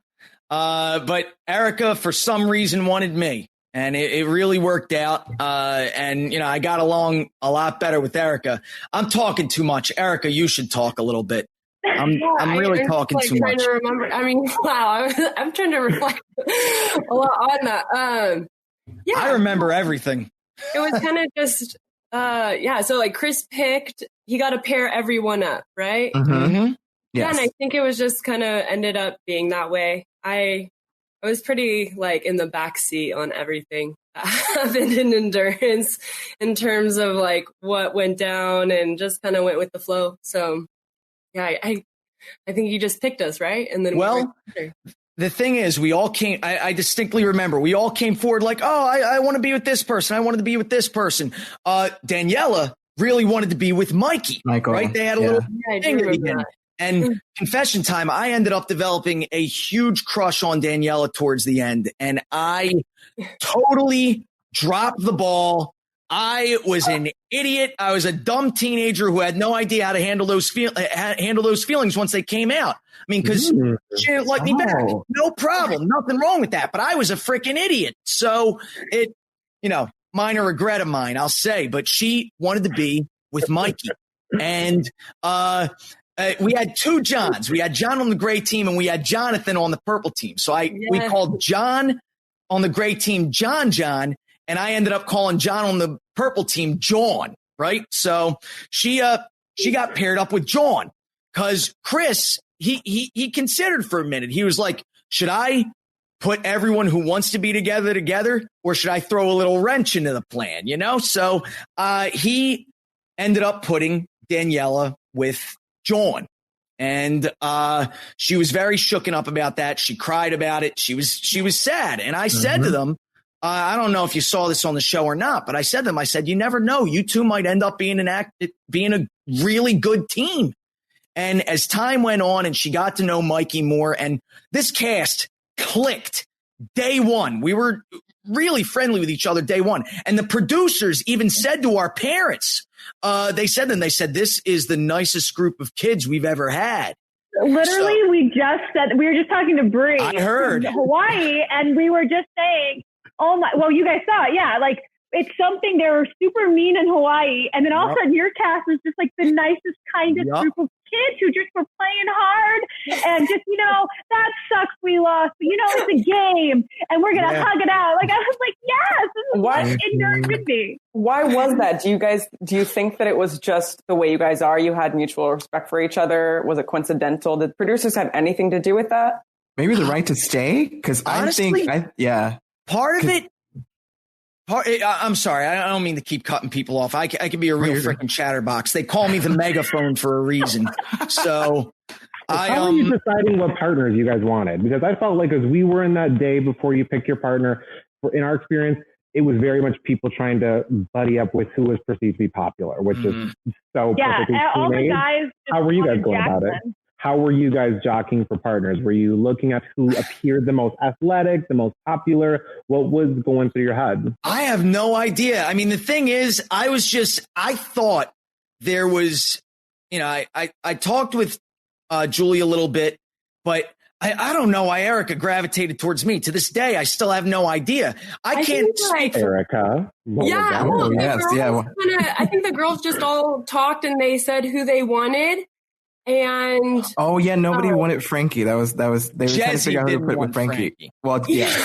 And I'm not really like a vocal person, nor am I like a person of conflict. And she got stuck some of the girls were really like very vocal about who they wanted. And I think I was like 14 at the time. Like I honestly didn't care. Like I wanted to be on this show because I thought it was like fun and we got to do all these challenges, and I thought I could partner with anyone at that point. So it worked out for you. It worked out. Yeah. No kidding. I mean, Frankie got so lucky. I remember just watching that first episode, like being like, Erica is taller than every single person and looks more athletic than anybody who has ever been on this show. Yep. I remember why people don't want to fight for her is beyond me. Yeah. That dropout challenge too, which I'm surprised they didn't adjust that for everybody's height, because it didn't. What was that? But the surfing. Surfing coach. Oh, what a moment! I'll never forget. That is my favorite challenge. I think of Endurance was that challenge and watching that whole thing go down and watching Erica outlast everybody to pick the super team. We have 2 super team winners right now, Monroe and Erica, who had won the right to pick the super teams here. So yeah, I gotta say, I'm sorry. Go ahead. Oh, I was just gonna say, Erica, you are usually called the strongest girl to ever play Endurance. What's your contest? What's your reaction? By the way, I'm second. Frankie, don't even talk. Yeah, she's my partner. I mean, come on. I got to side with the one I came to the dance with. Let's be honest here. I'm kidding you, but I know. But how do you feel about that? Like, how do you feel about that title? Hey, I think that's great. I think that's an honor, and it was just something that I just like. I'm blessed and grateful for that. And I was just watching on Instagram Monroe's challenge with Bree, and the one where he had a whole and I just love that when I was watching that. And I was like, I wish we could have like recreated that challenge of holding that in that position. And we just kind of got lucky on all the challenges from Tehachapi. Like they were kind of like individually based, and and then they happened to be like the last challenge with the purple team where they had the extra weight Yeah, and we were like held on in that way and suspended. I think we could have like been there for hours. And I think it had to do with like our just our body type. We were just longer. They did not account for height. Don't kill me for saying this, but as soon as I saw that challenge set up, I was like, oh, we got this in the bag. So you're right. What are both of you guys up to right now? Like, I don't know what anybody of your season's up to except Nick, who got eliminated, first round? Because he's Mike's cousin from season 2. So whoa. Yeah. Yeah, fun little endurance fact. Nicholas from you guys' Nick season is Mike's first cousin. So he has a baby girl now. What are you guys up to? You go first, Erica, because I got a lot to say. Sure. So I'm a teacher. I'm finishing out my 5th year. And we've been on online schooling for the past 3 months. Yeah. And we've just been at home. So I live in Southern California and just at home. Beaches started opening up so we can go surf. The mountains are open. We can go hike. Just kind of, we've been on lockdown for right now. So just doing house projects and things are slowly opening up and school's I'm on summer now. So well, congratulations. That's great to hear. Yeah. Thank you. Not the quarantine part, but the teaching part. Hey, you're still alive, you're still safe. Slow down, Yes. It's been a blessing. So what about you, Frankie? Glad you asked. As for me, I'm still trying to hack it as an actor. It's, I'm taking the work that comes my way within reason, but I started moving into a career in esports. All right. Video game tournaments, things like that. So I'll commentate, I'll host. I'm the head of people will tell you I'm the head of a community for this particular video game. And when we compete in tournaments, we compete under pseudonyms, gamer tags, as they are called. And no matter what my gamer tag was, people would still call me Frankie Sisto. No matter what, they would always call me by my full name. That's what everyone knows me as. So I would go around tournaments with a megaphone to get people to sign up for this game that I play, because I want the community for this game to grow. So people started calling me Megaphone Frankie. So I recently started streaming twitch.tv/Megaphone Frankie. We have a weekly practice session for the game, and quarantine beard, people, that shocked people, because when I started streaming for the first time, people saw that and they were like, whoa, who's this guy? I'm like, it's a man. But so I stream on Megaphone Frankie. I do some YouTube stuff here and there. We have a weekly practice session for this video game, Windjammers Wednesdays, we call it. So all are welcome. That is what I always say. All are welcome in the Windjammers community. And I've been focusing on that. The quarantine hit us pretty hard. All of esports were hurting for a little bit, but really? That's why we have online play. So it's great. What game? This would have been a thing. All right. What game? The game is called Windjammers. Okay. WIND Jammers. It came out look it up, dude. It is Pong meets Ultimate Frisbee. And it's the freaking dude. It is. Yeah. Look it up. I'm telling you, it's the greatest thing ever. All right. Windjammers. That is getting me to join this community. Please. In Japan, it is called Flying Power Disc. And the crazy thing is, try and guess when this game came out. Oh, I was born when this game came out. Yep. This game came out 26 years ago, this past February. They announced in 2018 that a sequel is coming out, Windjammers 2, for the Nintendo Switch. We have no idea when it's coming out, but really, dude, it's freaking great. And like I always say, I try and foster this community where all are welcome. We all come together, play this game, and I just want the community to grow and expand, because I firmly believe that when this game comes out, we're going to take esports by storm. They're not going to be ready for the Windjammers community. Here first, ladies and gentlemen. How does one join the Windjammers community? Because I'm seriously interested. Well, by all means, if come to Windjammers Wednesdays, and this is a personal invite to everybody. Come to Windjammers Wednesdays. Okay. We got me and a bunch of my crew. We stream, and we have a Discord, Jam the Wind Discord. All right. And we meet there. We do a voice chat every week. We just sit there, we chill, and we jam. It's freaking great, dude. So, and I need this. I need this in my life. I mean, Monroe, I need the Win Jam. All of you. Like, we're going to start jamming, y'all. And let me tell you, the craziest thing is I don't talk about endurance too much because I always feel like I'm bragging. I love when people find out on their own. There was a tournament I went to. It was called Final Boss in Newark, New Jersey. This was 2 years ago. It was for Pokken Tournament, which is the Pokemon fighting game, right? Ooh, One of my boys comes up to me and he says, so we did some digging and we found something. I knew exactly what he was talking about. I was like, continue. And basically that's how one particular community found out about it. And whenever people talk to me about it, they always ask questions, and I tell them any story they want to hear. The jammers all know about it. They all know about it. But whenever someone asks me about it, I'm not going to hide. I got so many memories. I could talk about it for hours and hours. It really has done so much for me. I've met lifelong friends. I've got to participate in some of the I got to I shouldn't say oversee, but I got to participate to the 2 largest tournaments in the history of this game. I got to commentate next to a WWE wrestler. I got to dine with players from France, from Spain, from Japan.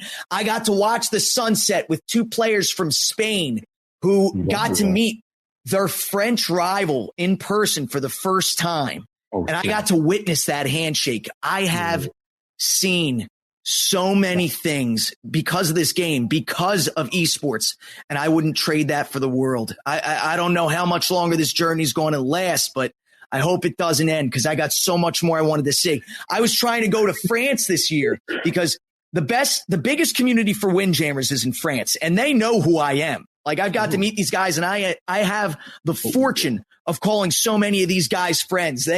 They've invited me to come over to France, and I wanted to try and go this year, but I got summoned for jury duty, and then, you know what happened. So I didn't get the chance to go yet, but one of these days I'm going. And when Windjammers 2 comes out, what? Frankie, where are you located? South Jersey. So we got hit especially hard by the virus. So I still live with my mom and dad, trying to hack it as an actor. No shame. I wish my parents lived in LA so I could be living with them. So I could save all the money on rent. But yeah, that's why I'm grateful for mom and dad.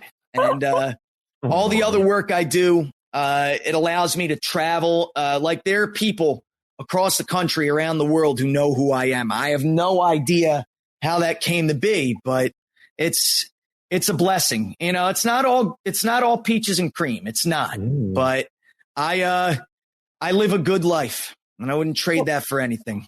Well, real quick, before we have to say goodbye to you guys, real quick, best memory from Endurance in 10 words or less. What? And it can't be winning. It can't be winning. Right. Oh, yeah. Erica can use as many words as she wants. Frankie, you have 10 words. When I turned 16 and celebrated my birthday. Oh, yeah. Do you remember we celebrated your birthday? I'll never forget. You How did you celebrate the birthday?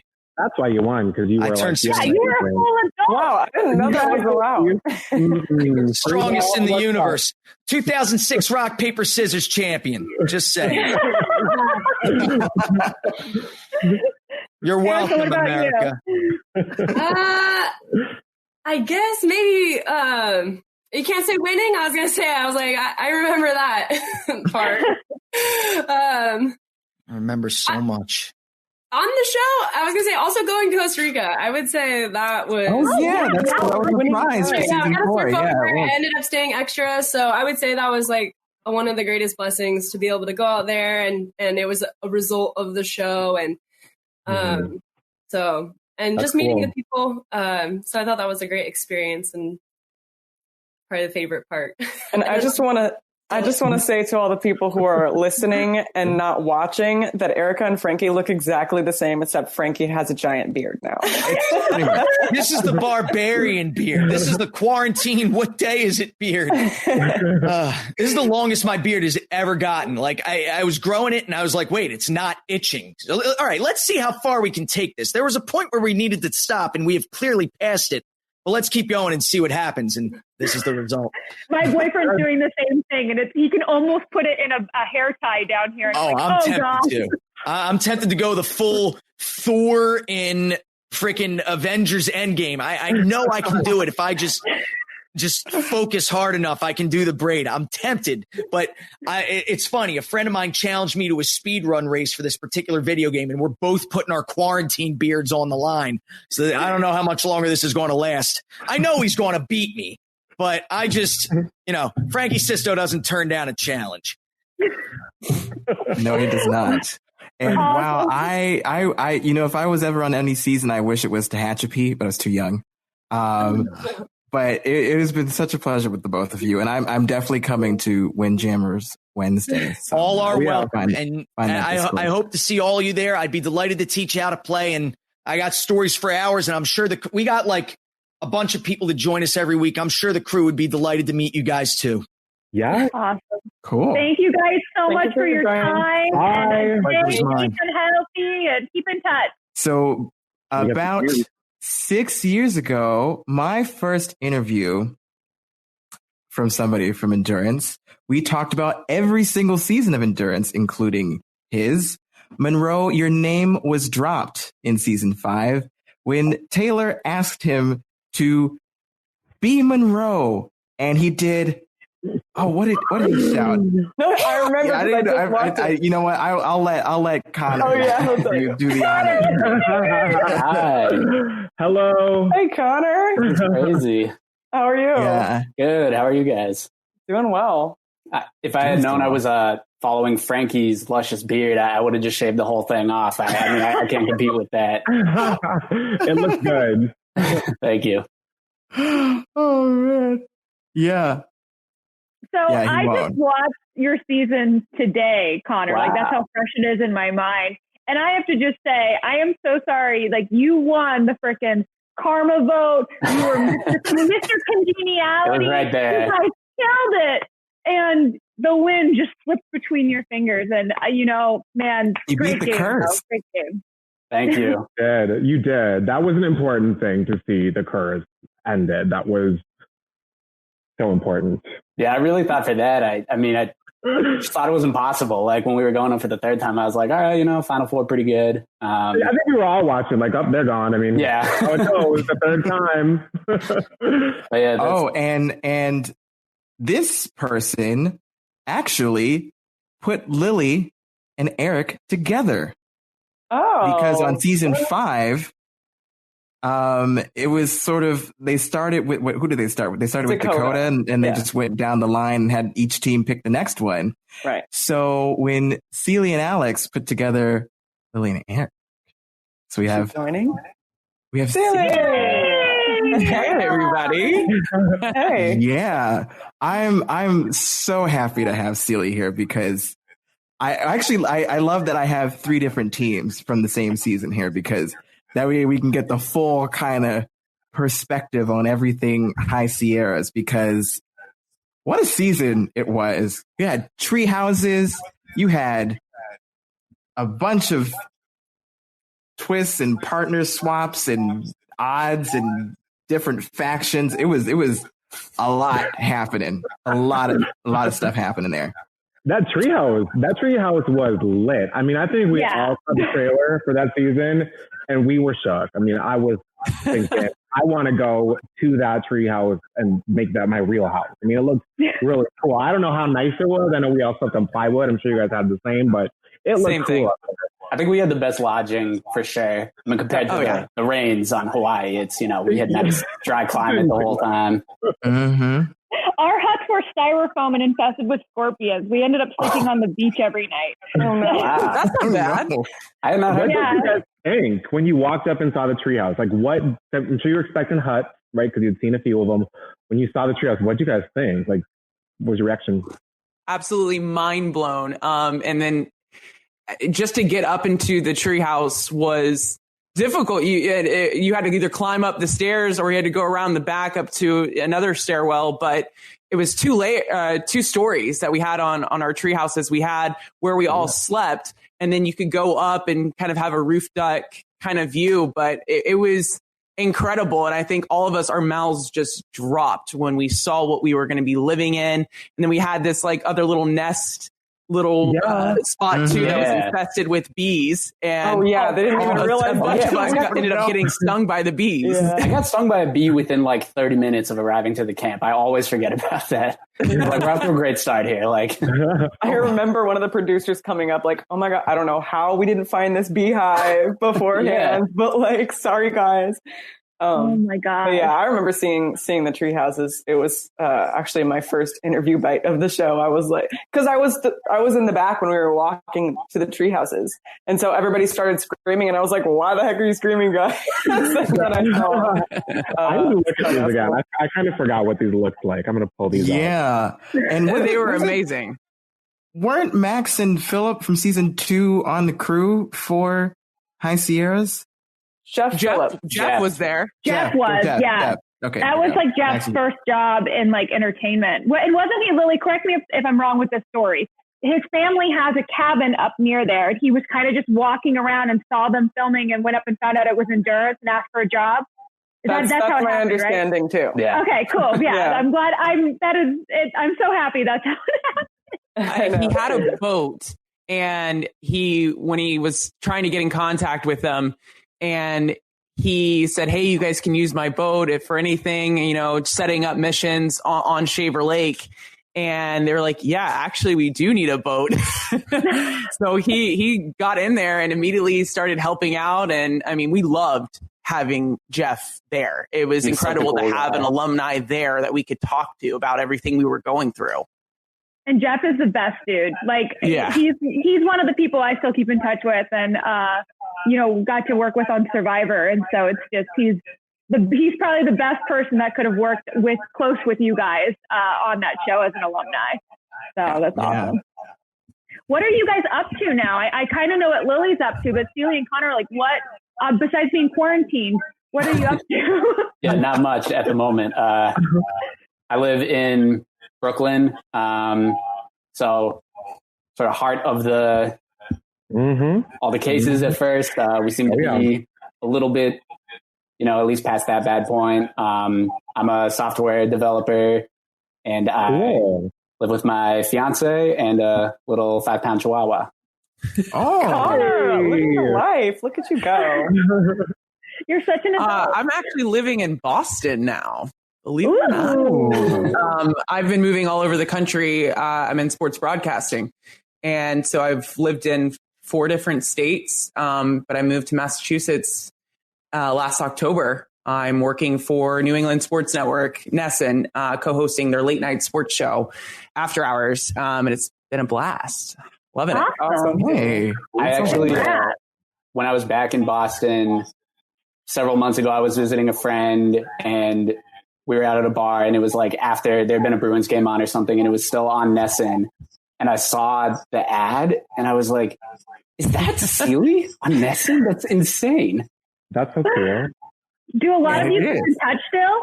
Like, I know you kind of have more of a recent season is still, 15 years ago, but do you guys keep in touch with other people? I keep in touch with a few people, not like super often, but actually it's interesting how things happened afterwards. Like Anna's brother ended up going to college in my town. He lived at my house. Like Anna's family is very good friends with my family. Like I still talk to Darcy once in a while. Isaac lives in Southern California, so I still see him from Blue/Gray team. So yeah, I keep in touch with some people. Eric visited LA and we got dinner. So that was nice. I narrowly missed hanging out with Dakota and his little sister a couple months ago because he was in town because now he's living overseas. And I think the last couple of people that I saw was Lily back when I was like 16. That was a long time ago, yeah. It was a long time ago. And then Christine, I think, was the same time. Right around then I went out to California to visit and hang out with her. Max was in Colorado for a little bit when I was in Colorado a couple of years ago, and we were talking about like, hey, let's get together, and just like couldn't get around to it. But Alex and I talked a couple days ago, and once things kind of settle down, we're gonna hang out and see each other because he's still living in Massachusetts. So yeah, I've been So it's and Taylor's somewhere out here still too. So I would like to catch up with her as well. So yeah, I want to do a better job of seeing everybody. It's good to see you guys now. Yeah. Have you guys rewatched it recently? Like I just rewatched it today because just prepping for this. And like all three of you have very, like, do you feel like your edits were like what it was really like? Or do you like look back on it and were like, oh, that's not really, how I experienced it? I feel like mine was accurate. I mean, I was pretty quiet. I was nice and kind of felt bad about the ruthlessness that I did take part in once or twice. I feel like mine was pretty accurate. Was social media pretty hot when you guys came off the show? Because I did mine in 2004, and this was like pre-Facebook. MySpace wasn't it, so there wasn't a lot of social media coming off. Was it? Had it picked up by that point? A little bit more. I remember when after the show, everyone, or when someone would leave or something, like say, add me on MySpace, and I hadn't even heard of that yet. Like I got one just to keep in touch with people from the show, but I think about that a lot, how I feel like we kind of dodged a bullet being on TV before all the scrutiny of social media and everything, and sort of not having those two things align. Because especially at that age, I imagine it would be crazy to be able to see what like the worst things people say about you on social media and everything. I know these Karma kids are in for it. Yeah. They're all going to be lovely and everyone's going to be happy and support them. But what's really college, teenagers are a wild breed, and teenagers online who weren't on Karma but watching Karma and reacting to it and saying things just because they're reacting. I think that's going to be a unique experience for this next group of kids. Yeah, I definitely think social media is going to affect them a lot more than it did us, in good and bad ways. I think their exposure and the amount of people that are going to be watching and interacting with them, that's a positive that you see in social media. But then again, when you're, a teenager and other teenagers are watching you, it is easier to bully and to just post something online. So they're going to have to deal with that. We didn't have to deal with that because I got a Facebook, I think, right after all of this. And I was still so new to it, but MySpace was around, but no Twitter, no Instagram. So it's a different world for this group of teenagers for sure. Yeah. Are there any, when you guys look back on the show, are there any, like, what is kind of your proudest moment?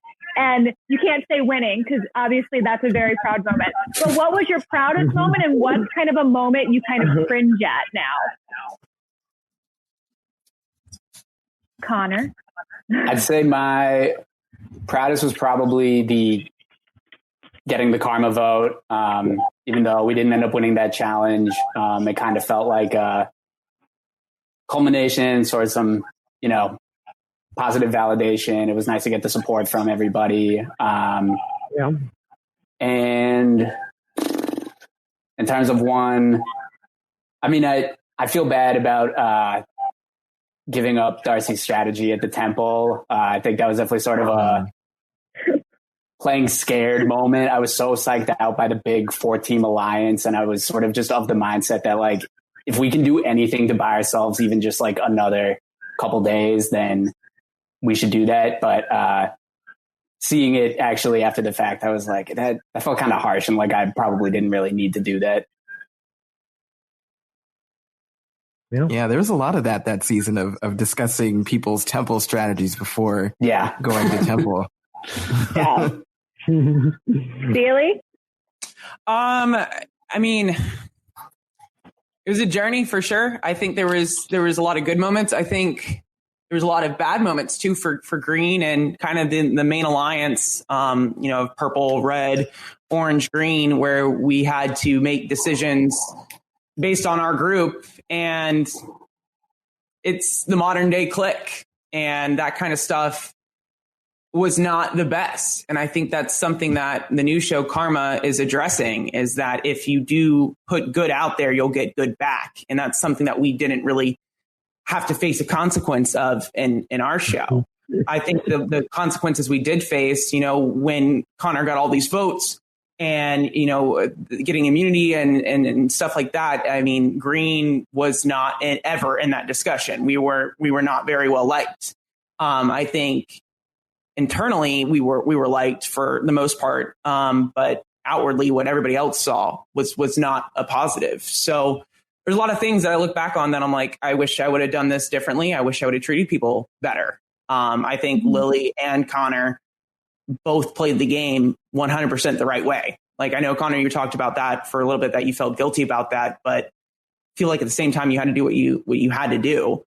And I don't think anybody ever held that really against you. But there's definitely things that I fully own up to that I'm like, I probably should have done that differently. So, and Lily played the game perfectly too. So, well, thank you. I mean, I feel like looking back, well, it's funny because our season did have a lot of ruthlessness, like saying, oh, we're going to switch red and green and then switching blue and gray behind, and everybody knew about it. Like we were ruthless because we all wanted to everybody. Well, yeah, everybody. We legit wanted to change. Like, I was like all cool with like, okay, I can take this, I can handle this. It was approached to us later on by other people that we should change, and if the group decides it as a group, then you go with it. So right. The initial intention was good there. Right. No, I totally believe that you guys were going to do that. But it's funny because when I look back at the season, I don't think about those things. Like, I look back at it as a good experience. And when I watched it back the other day, I was like, wow, like we were ruthless, you know, but I do look back at it as a good, positive experience. And I don't think about those things when I think about it. I feel the same sort of tension where I feel like maybe something that didn't fully come across is the more we got down to the final 4-3 teams, like by the end, when it was the final 3, I think we had another weekend before doing that the last couple of days. And by that point, like the 6 of us all got along pretty well. And I remember thinking like, I should be, I don't know, mad or whatever. But I feel like by that point, it was like, we all sort of were like, we're playing a game. There's sort of a mutual respect. And we had spent so much time with each other by that point with, you know, no one else to talk to or nothing else to do. It's like, you can't help but bond, even if you've sort of been adversaries in the game.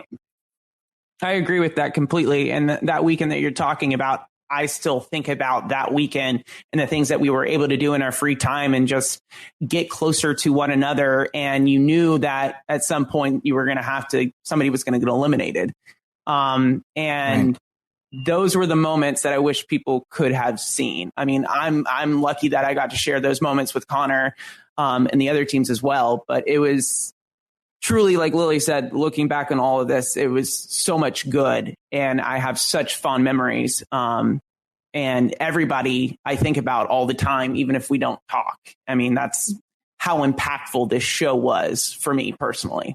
Yeah. Word. And for anybody who doesn't, sorry, Lily, go. I was just going to say, for anybody who doesn't know, because we are kids and under 18, we can't work, you know, in quotes, 7 days in a row. So we do get a weekend day off. And on those days, we don't have to film, don't do any challenges, and just get to hang out. And those were the moments that really stick with us. How many days did you guys get on your season? On ours, there was 2. How many were on yours? 2. Maybe we did have 2. 2 weekends? Well, no, we didn't have the weekend. We had we had 1 day off and then filmed a few more days and then we had 1 more day off and then it was like then we were done filming. Yep. So, I think we were Monday to Friday. Yeah, we were pretty like a Monday through Friday thing. And I think we were off at least 1 day on the weekends. Yeah, I think so. We said 2 days on season 4. Yeah, those off days were really nice. We actually went to Temple the day before on both of them. So we knew that if we got cut, we were going to miss out on like the awesome day that was about to come. Yeah. The stakes was that much higher, but those were good days. They were, we did very successfully leave the game behind for those 24 hours in a way that surprised we did. Yeah, I will say it, like, as somebody who just watched the season so recently, seeing just this moment between the 3 of you kind of just like being like, hey, yeah, like things that come somewhat sucks. Like we were kids, but like at the end of the day, you guys we're just so happy that we had the experience on endurance together. And it just seems like it's been a positive thing for all of us. So like, thank you guys so much for coming on and sharing, and like, keep in touch. Like, we're a small community, and we were all kind of so blessed in this way. Thank you so much for your time. And yes, please keep in touch with us and keep us up to date with what you're up to. Yeah, it's great to see you guys. Seriously, if you're ever in LA, hit me up. Let's hang out. Yes. Definitely. You ever come back, Connor? Okay. Yes. Stay safe and healthy, you guys. Bye. Thank you. Bye. Bye. Season 6, we went from the High Sierras back out of the country for the first time since season 2 to Fiji. And when you think of Endurance Fiji, I think of 3 things. The first is the interesting editing choice where they took pictures of all the contestants on the beach, the pictures in teams, and the pictures of the challenges. And every challenge, they would just, pop in a quick 5-second slideshow. I thought that was very unique choice for Endurance Fiji. Yes. The other 2 things are Mananilavo and the Magic Box. Yes, and TV Nuts, which are related to both of the people that are about to be coming in. First, the winner of the Mananilavo, who successfully lied about it, and ultimately that ended up costing their friends the orange team from the green team. We have Leslie. How are you, Leslie? Oh, hey. I was texting Hannah before this, and I was like, I wonder if they're going to bring it up. All the tension that came with Mananilavo. Yes, there was a lot with that. Yeah, but that was very successful. You convinced everybody, hey, you had a free pass. So, I mean, that was actually what I consider one of the most brilliant strategic moves or lies, I guess, anybody has come up with was, tell everybody that you aren't able to be sent to the temple, and everybody bought it. Yeah. Everybody bought it. Girl. Yeah.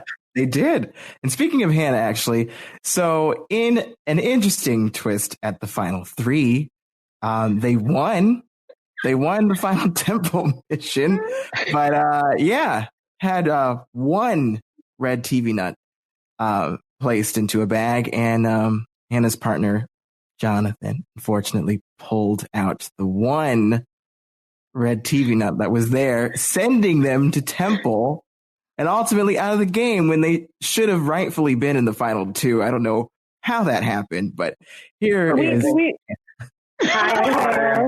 I don't know about you, but I'm having absolute PTSD right now. The tree nut, like the things that we're talking about right now, is just something that I haven't talked about in so long, and I'm just like, I'm feeling nervous right now.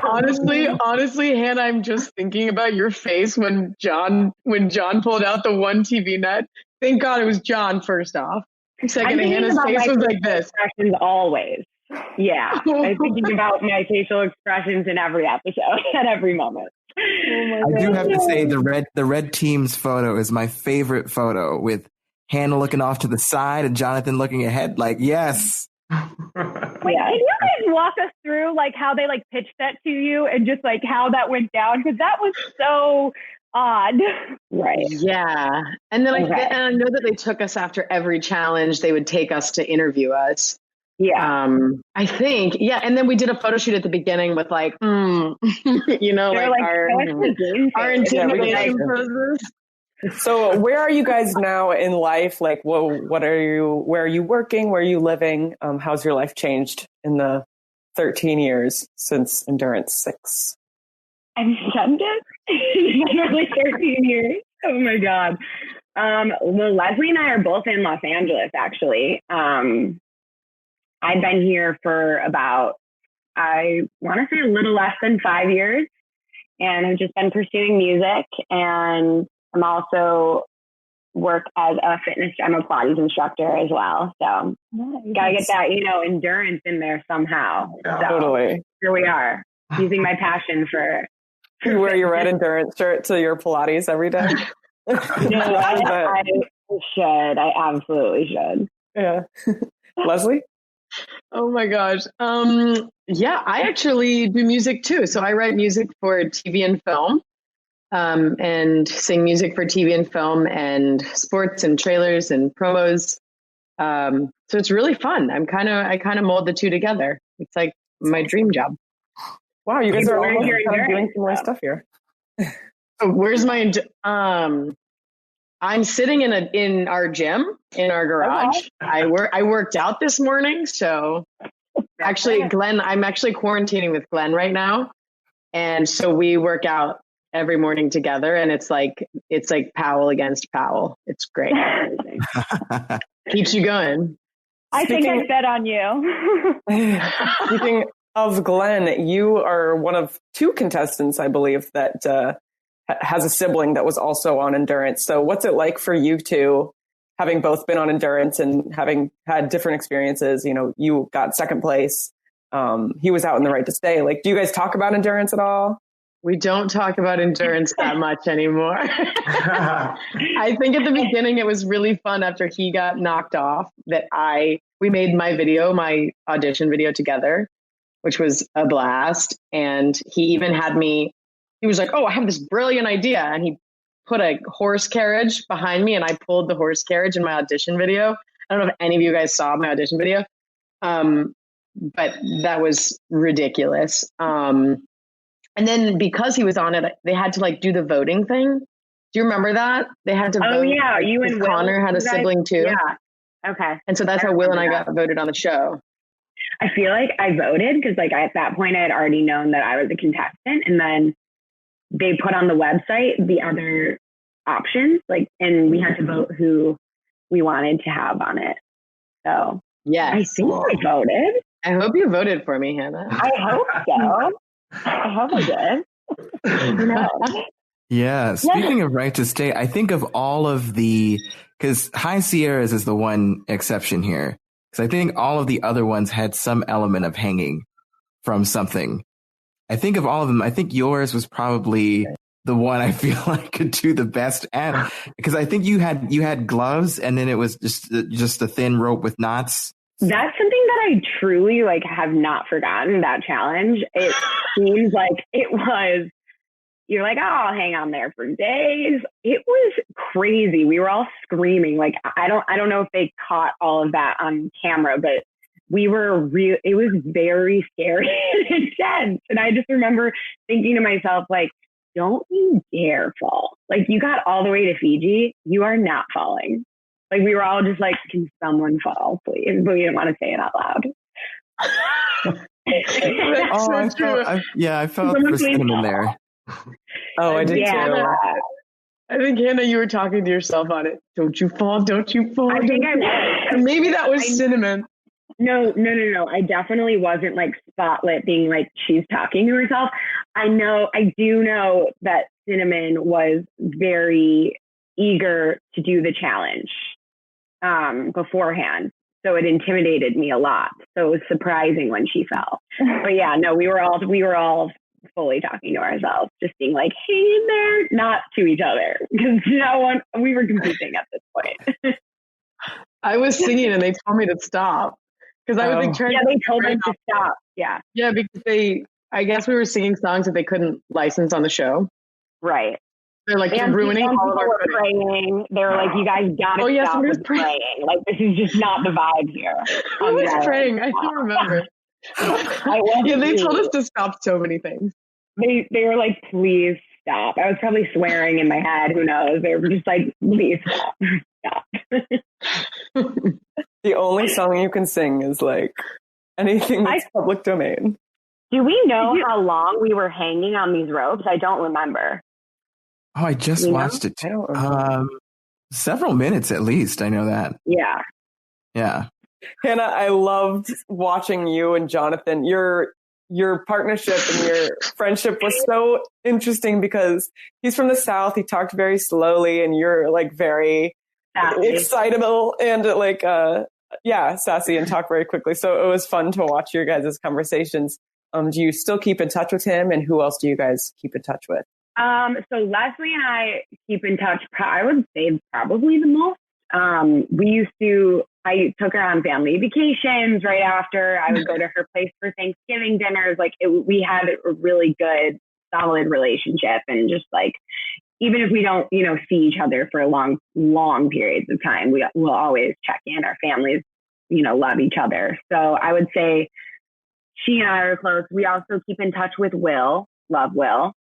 Caleb, I saw when I went to Nashville, I think it was 2 years ago. We had a lot of fun. That was really great. I got to meet his wife. And as far as John, I haven't talked to John in a long time. I would say that the two of us are very, very different, and we come from very different walks of life. So I would say we spoke a lot, right after the show, but as time has gone on, it's been like a check-in or so every few years, just kind of see, what everyone's up to. But I did follow him on Instagram recently, and he looks like jacked. So jacked. It's insane. I ran into him in a grocery store. Get this. I was in Nashville working. I ran into him in a grocery store, and he was like 3 times my size. Wow. He's so jacked, and I didn't even recognize him at first. Wow. But I could have seen that coming. He was strong in the first place.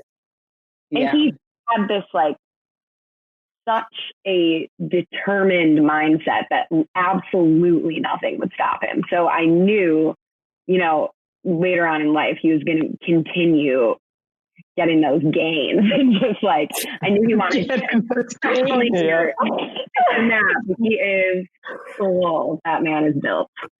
Well, Hannah, I was so impressed by you because you just you so stood up for yourself all the time. You called him out.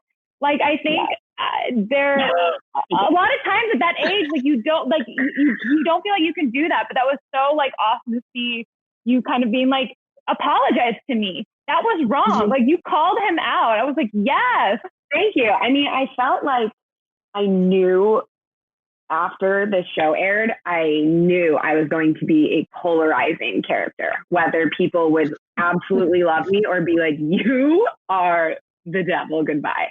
But I just had to be true to myself.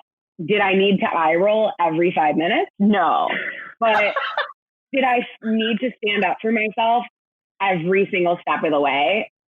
From the very beginning with Brianna, yes. And I'm glad I did. I'm glad I stood up for myself. And I still, to this day, encourage everyone to obviously use your voice and stand up for yourself, no matter if people aren't going to like that or not. That's the way the game goes is burned into my mind, because they played that during the promos for Endurance. That's the way the game goes. Yeah. Fiji definitely had, I think, probably the hardest challenge. Or I should say at least the most tedious challenge I think I've ever seen. I do not envy anybody that was involved in that challenge at all. And it was the one where Jonathan ended up yelling at Hannah. Oh, Hannah, run! The peg, that just looked miserable. I was like, this is not fun. Oh. It was the hardest thing I have not to say endured, but I've endured. And granted, I think maybe I could run a little faster now, but wow, that was so hard, Leslie. You remember people started passing out, so they had to change the rules in the middle? They did. They were like, okay, two pegs at a time. It was really bad. It was 114 degrees. And we were going up and downhill in the sand and back into the ocean, and just I swear, guys, I probably peed my pants. There's a 90% chance that I peed my pants. It was we were passing out. I think I did. I feel like I pulled Leslie over and was like, yo, I straight up just peed my pants, y'all. All the cool kids do it. Challenge. Yeah. I was like, I peed my pants. So people were passing out? Let you pee your pants. Yeah, I remember this. Oh my God. Was it Hannah that collapsed on the sand? I remember seeing a shot of something that, It was another girl who collapsed, and I'm blanking out. Jackie. Was it Jackie? Yeah, Jackie was like, I am not up for this challenge right now. We all were in. I remember being like, all of us were like, we're not as athletic as we said we were. This is crazy. It was really a wild challenge that I would be semi-interested in trying. Leslie, should we head back to Fiji and try it? That was the magic box challenge too. Yeah, that was. Yeah, you earned that magic box. That's for sure. Oh yeah, you did. Man, looking at, I remember season 6 pretty well. Like, I didn't even have to rewatch it. I feel like you two, like red and green teams, kind of really got really unlucky at the end. Obviously, red won the temple challenge. And then you went to temple and went home. Like, what? And then Leslie, green team, I believe, is the only team in endurance history that went into the final temple with more pieces and lost. Yeah. All the other seasons, the team that had more pieces going to the finals still won. Mm-hmm. So you guys, did we have more pieces? They gave Blue. Everybody that left gave Blue their pieces. I thought Blue had you more. Still had more pieces. You had, I don't remember. Yeah, more pieces on those. Yeah. Blue had only had 6 at the end, whereas you had 8. 6 to 8. You guys did work during that kind of final challenge where you had to do the scavenger hunt all over the island. Yeah, that was like a drastic difference between the two teams. You guys were. Yeah, it's a pretty sore spot. I think I still might be a little bit bitter about it. Yeah, I'm absolutely bitter about mine. It literally haunted me. Like, I am fully bitter. How do you go home and like move past that? Because I know it was hard for me, and I got 6th. You know, it's like you guys were so close. You know, it's been so many years that we can all just laugh about it. Mm-hmm. But I definitely think that like Leslie and I had very tearful phone calls about both of us, like after the show. The worst is when we got the what's it called? The postcards from Australia. Yeah, that was just like really bad. Roll up at my face. But I do think that after watching the show, like I don't know, everybody was sad about, you know, their own team leaving. I remember Lauren and I used to be super, super close, and we were very close on the island. And I remember when I found out just like how much she absolutely played me, and I had no idea. I remember calling her and being like, what the heck? Like, what kind of friend would do that? And she's like, it was just a game. Like, we took things very personally for at least a couple of years after. Yeah. Did anybody besides Connor find that secret spot that Green and Orange met at to discuss things? I think we only met there one time. I think and Connor definitely found us. Yeah. That's true. Yeah. I mean, if somebody didn't know that we had an alliance, everybody didn't know until JD told everyone. Right. He's like, so Leslie, I'm like, why would you do that? Talk about it. Right. I'm also not very why were you all getting played? Let's talk about it. I'm like, cool. Glad what happens in the secret spy shack stays in the secret spy shack, JD. Thanks. Yeah. I'm like, you can see this. Everyone else can't, JD. Yeah, sure. How do you guys feel about like in this day and age, a show like Endurance coming back on the airwaves? I think it's great. Cool. Yeah, it's really cool. I mean, there's not. I feel like there used to be so many like, Survivor like challenge shows for kids, and I just feel like that really kind of went away for a while. So I think it's a great thing. I do. I'm jealous. I want to go back. We have to go back. I mean, I'll go back to Fiji. Dude, you guys filmed literally on the same islands that Survivor's been filming on now for a few years. So it was cool to like rewatch. It's cool to rewatch your season because I'm like, oh, that's where we filmed Survivor now. And also Castaway filmed there too. Yes, across the island. Yeah, so that was cool. I remember we hiked one of those mountains we had one day off. We hiked one of the mountains, and there was a boulder. I think Layla climbed, and a boulder came down and literally almost hit both of us, me and Hannah. And which, by the way, had we not moved a second before, it was. Had we not moved a second before, though, we would have been destroyed. Oh my god! The show would have been ruined on our accidental hiking. Will got hit. Like he got some coral. Yeah. We had some coral accidents. is no joke. We had some accidents. It's no joke. Jackie wanted to put it under my pillow. No joke. I forgot. She threatened to kill both of us with coral. What? She did. Yeah, I think they cut that out. Am I just spoil alerting everything? Well, you're interesting behind the scenes. Yeah. To be fair, we are all on good terms. Jackie, actually, funny story, was in like a sorority with a bunch of girls that I'm really good friends with now that we just found out. She went to the same college as my boyfriend. I'm like, this is a small world. Wait, I went to college with Jackie, actually. She went to Syracuse and we met up at Syracuse.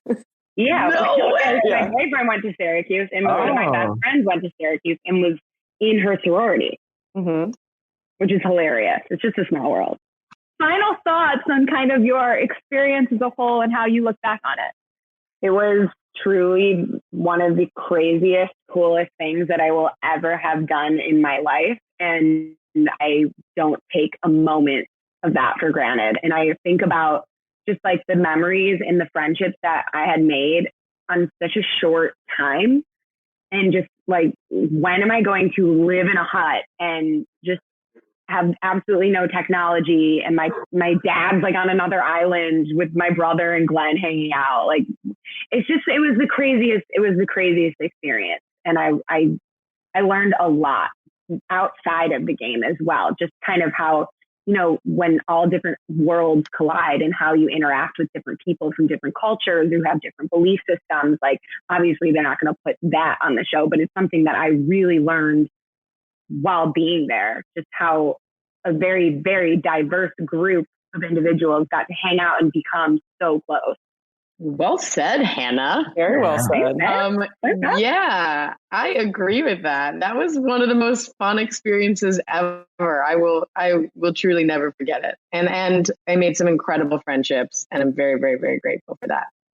Yeah, it's so fun to hear you guys talk about it. I'll be honest with you, I did not watch this season. I stopped watching Endurance after our season. And Hannah, when you came on, the thing you made a joke about PTSD or something of that nature. But I had to stop watching the seasons after we did ours because it was too much. Like, it really was, you're part of it. And now, 15 years later, I can laugh about it and I will go back and watch the seasons. But I didn't want to watch before we met with you guys because I wanted to just hear about people who did that same weird thing 15 years ago, hear what your take on it is without seeing who you guys were and making my own opinions and then meeting the people that I thought you were on the show. But it is so cool to like, just there's other people out there in the world that did this same trippy thing. It's good to see you guys still stay in touch. Yes, I'm so grateful. We're very thankful. Yeah. Leslie even goes to my yoga. Thanks for having us on. Crazy. We do. I see Keaton a lot. I see Hannah a lot. I actually ran into Will at the airport the other day. Yeah, that was in Washington. I get a text with the two of them smiling. I'm like, what is happening? And Will actually we visited. He was like, I forgot what he was doing. He was with some group at his college, but they came to Ann Arbor at University of Michigan. So I spent a weekend with him when we were in college together, which was so fun. Yeah, we weirdly took like crazy vacation. Crazy vacation. It is. I sang in Will's brother's wedding. Yeah. Like wild. I sang in one of my contestants' brothers' weddings too. Really? Yeah. I love that. It's so random. So random. Yeah. Anyway, thank you guys for having us on. Well, thank you guys so much. Awesome. Yeah, thank you guys. Thank you so much. Bye. Guys. See ya. Bye. Bye. Be safe. Coming back after all these years, coming back to that concept of karma. So speaking of karma and endurance, we have JD. Oh my gosh. How are you guys? Yeah. Great. How are you? I'm good. I haven't seen I've seen Lily, obviously, but I haven't seen you other guys for a long time. Hi. Monroe, you're still huge. I've been working out. I've been trying to, stay in shape during quarantine. We have a little home gym in the basement, so we're doing what we can. I like it. Yes. Yeah, every time I feel like we did like a production call, Monroe was like working out. Like, and he's like, guys, I gotta get off the treadmill or something. We're like, dude, he's like always in the gym killing it. Yeah. All I have to do here in quarantine. It looks sunny where you are, JD. It looks nice and bright there. It's beautiful. Yeah. No complaints. Right on. Are you in quarantining in Los Angeles with your family, JD? We are quarantining. We have a place up in Santa Barbara, and we've been up here with both my boys since March 17th. Wow. It's nice. Like, there's tons of nature, lots of space. My kids aren't tempted to see their friends because up here they have none. So, we're all isolated. You know, I just got done playing basketball with Cooper, and we're hanging out. We swam today in the pool. So it could be a lot worse. It could be a lot worse. It's tragic what's going on out there in the world. And I'm trying to do my part to come up with some programming around things like that to give people hope right now, because it's strange times. Yeah. This was such a pleasant surprise to see. Because I remember watching Endurance Fiji being like, I'm going to try out for Endurance 7 whenever that happens. And I'm so happy that that any form of something like this is back. It's a big piece of my life, you know, is trying to help people transform, and especially younger people, understand their potential and the capabilities of what they have inside of them, and to dig deep and know that in the end, like, no one's coming to save you but you. And so you have to start building those character, those qualities, integrity, truth, you know, all civility, empathy. Start building all of these things that you're going to need as almost like a well that you can go to. And a lot of times, you know, parents have turned out to be, and it's from a loving place, but they've turned out to be such great snowplows, just plowing out every problem in the way of every kid. But the greatest lessons I learned in my life anyway were ones that weren't snowplowed out of the way, ones that I rammed right into and had to figure out, okay, what am I going to do here?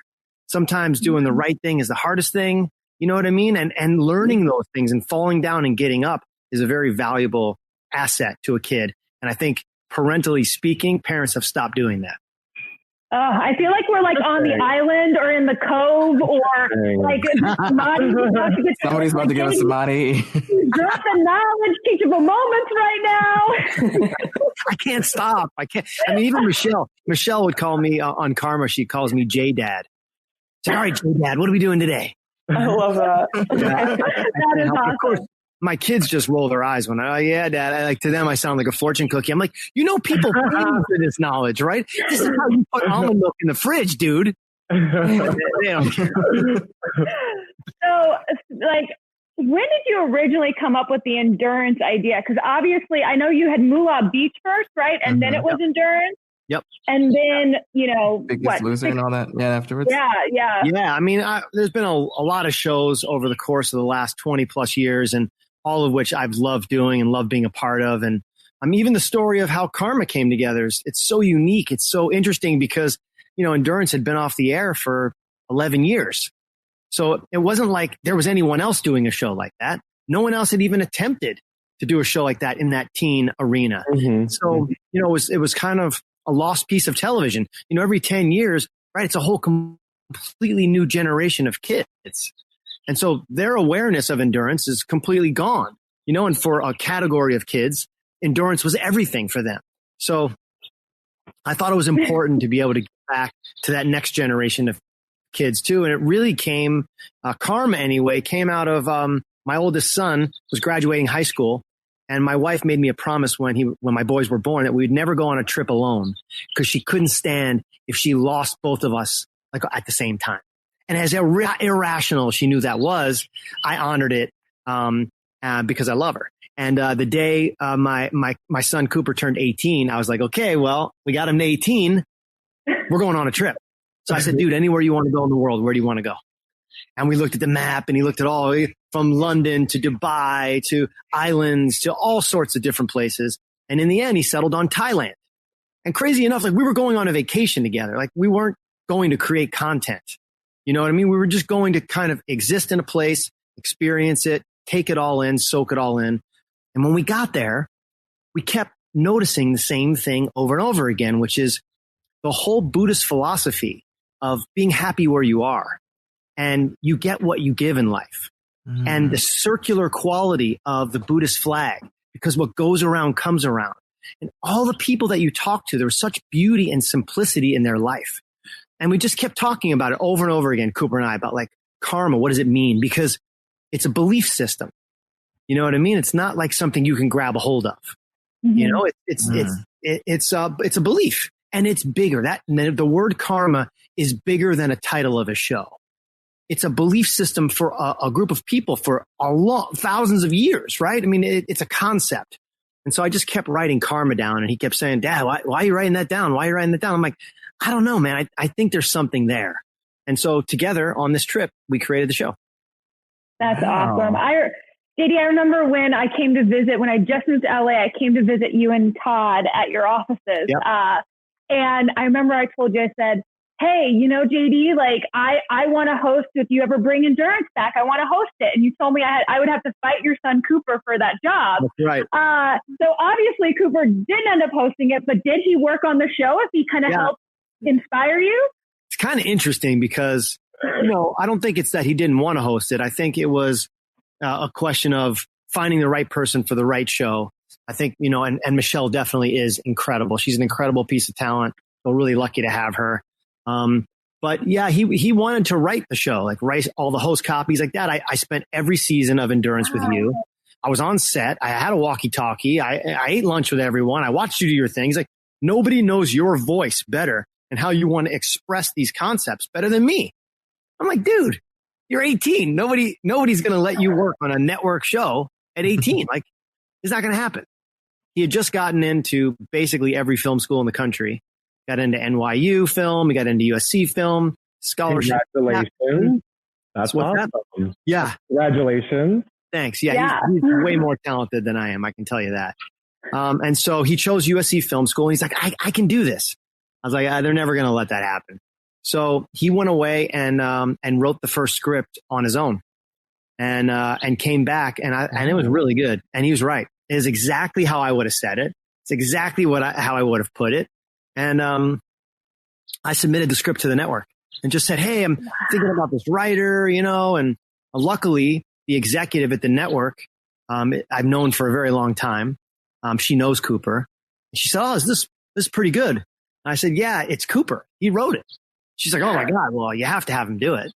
And I will say that he did write the whole season. And I will say that it was like the greatest Father's Day gift you could ever give someone. For 30 days, 16-hour days, you know, because there's writing, shooting, prepping for the next day. And we lived together.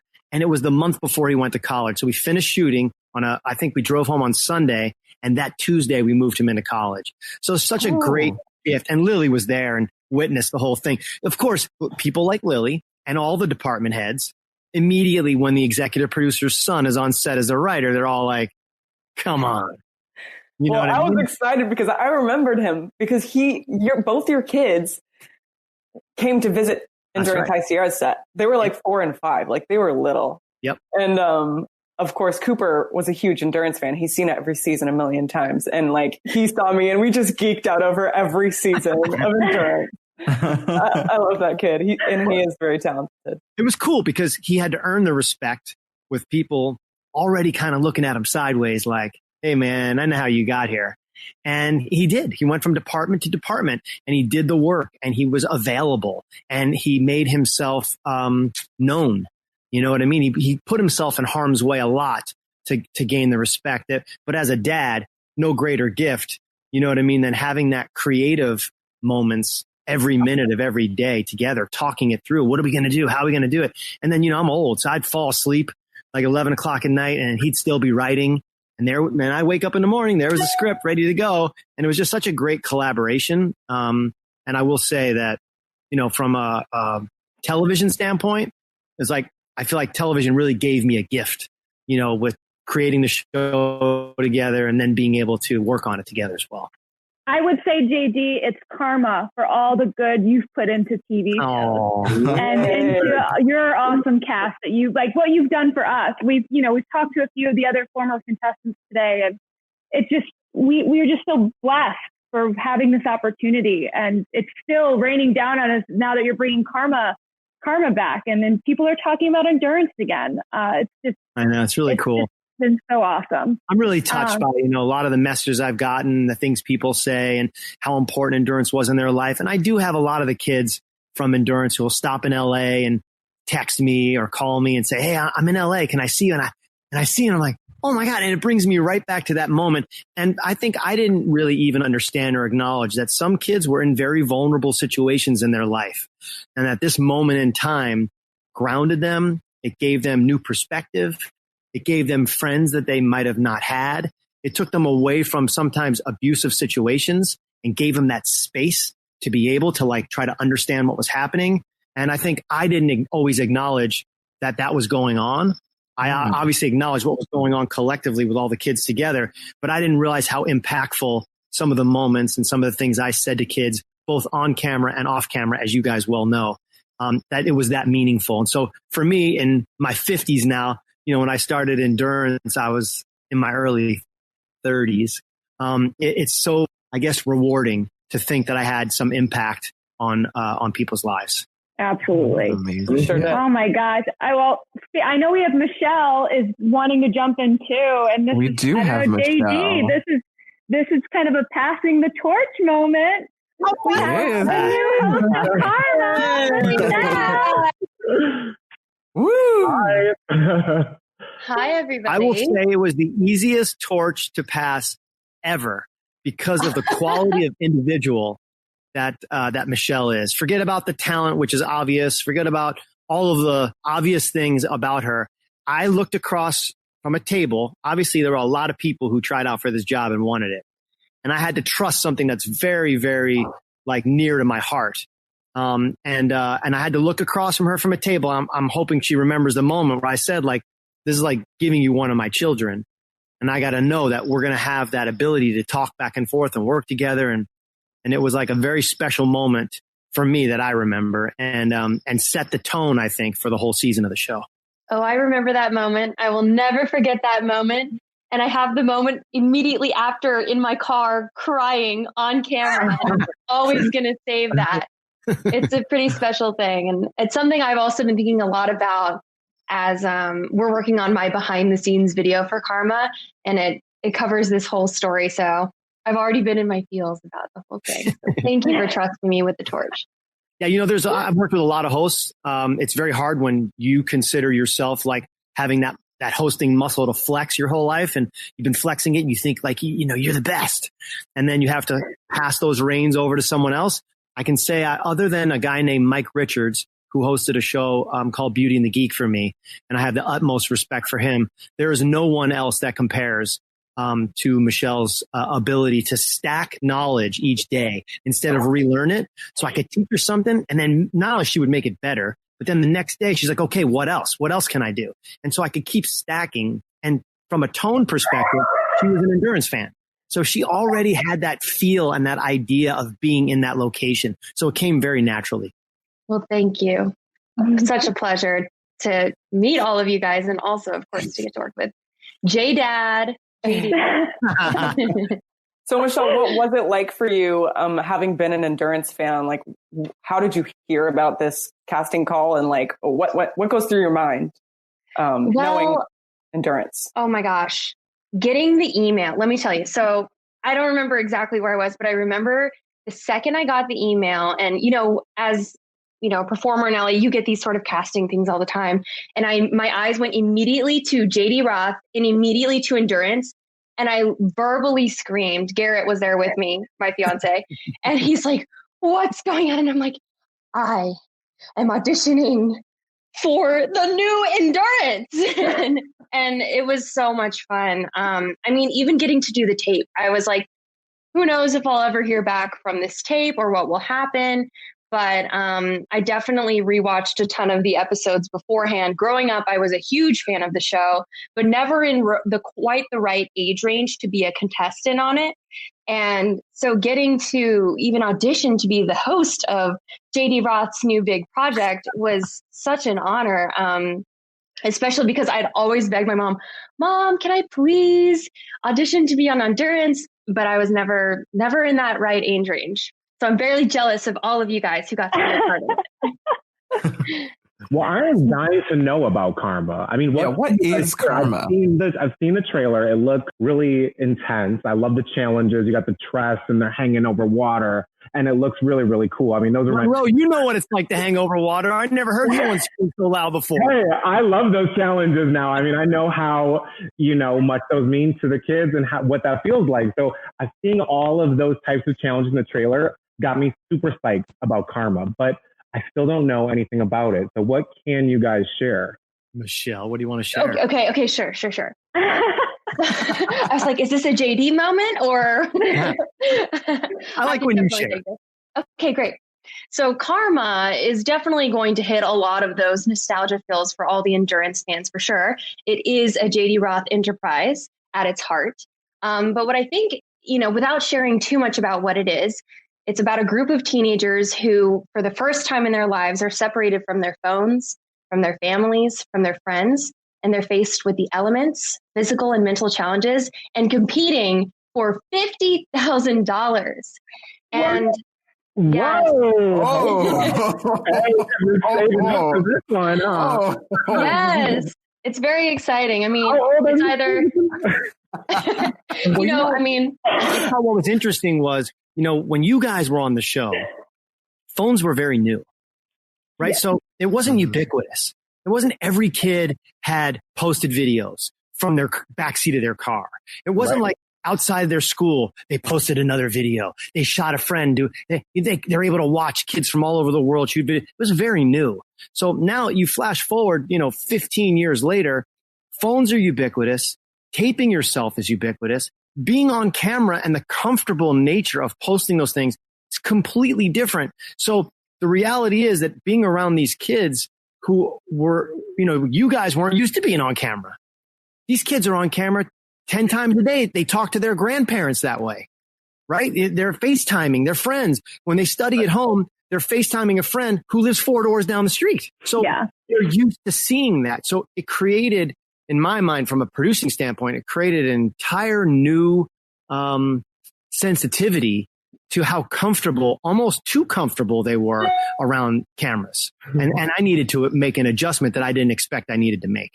Going off of that, JD, like speaking of how comfortable we are with cameras, with, phones and stuff, social media is such a big part of our lives now. And social media, like we've even talked when we were talking to former contestants, like we're so lucky we weren't on TV when social media was the way it is today. Have you guys talked to the kids about, what to expect when it comes to social media and what, the negative effects of social media might be?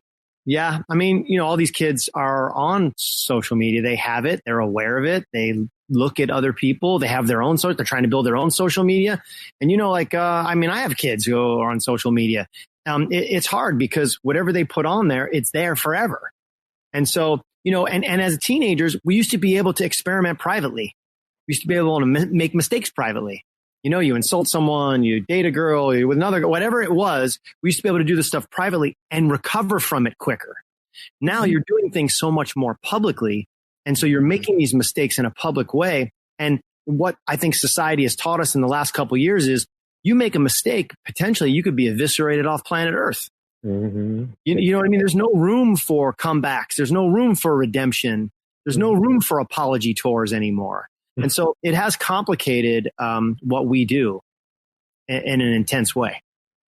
I think something that was really amazing about this group of kids also who are very attuned to social media and filming themselves is that one of the components of the show is that they're given vlog cameras because, you can't film kids 24/7. So we captured a lot of really cool stuff that happens after the main cameras are off, after all the adults are gone. And because they're already so comfortable sharing to a camera rather than a human, I think some of the really great moments of the show come from that. Now, there's like that honest quality.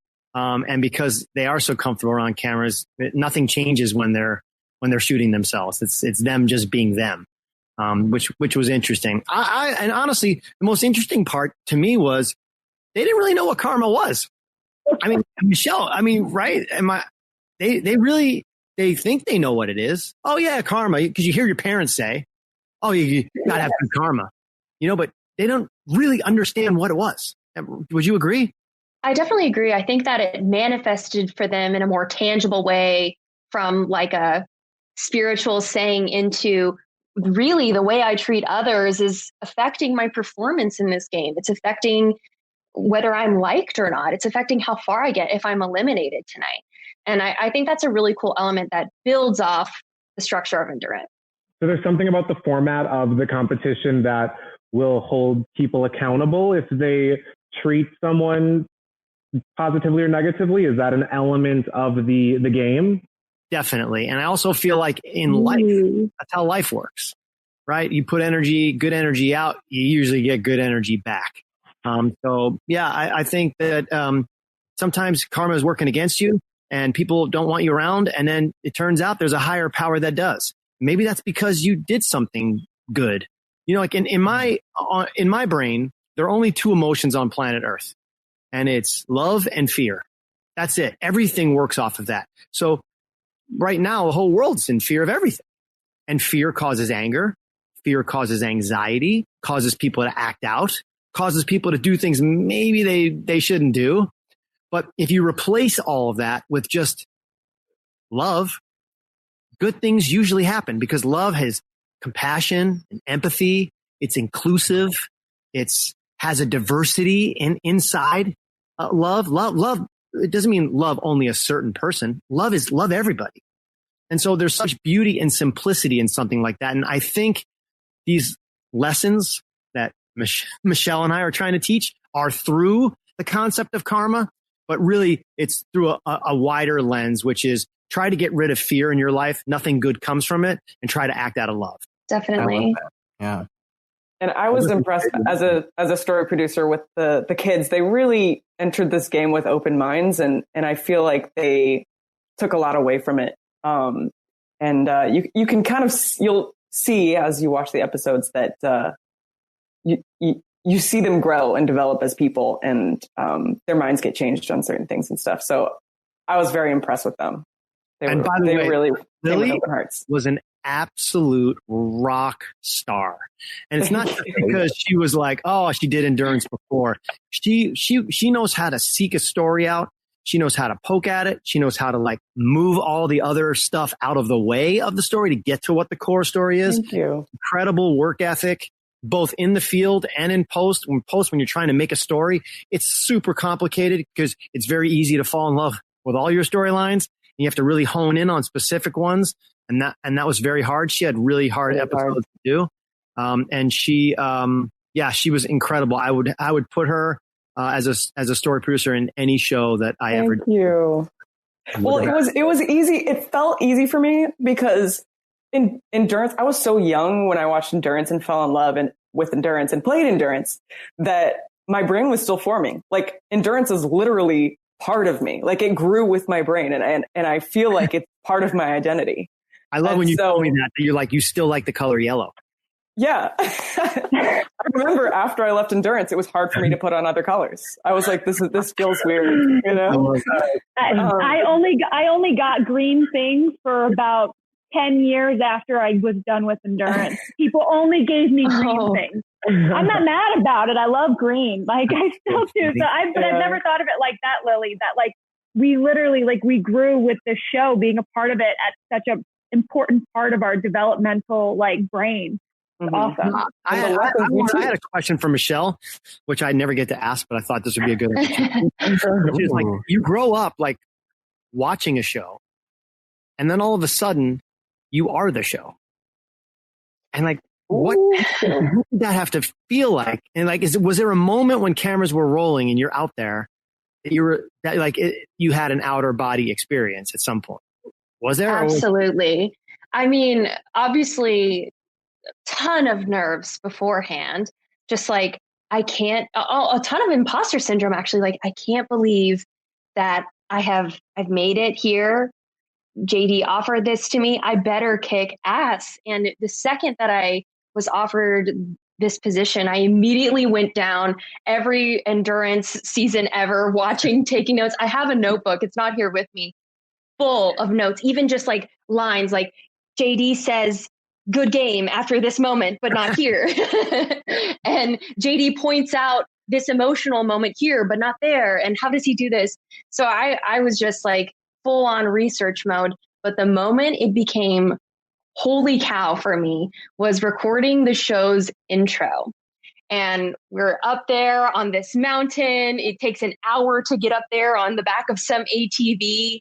And you're seeing that view, one that I'm very familiar with from the opening of Endurance High Sierras.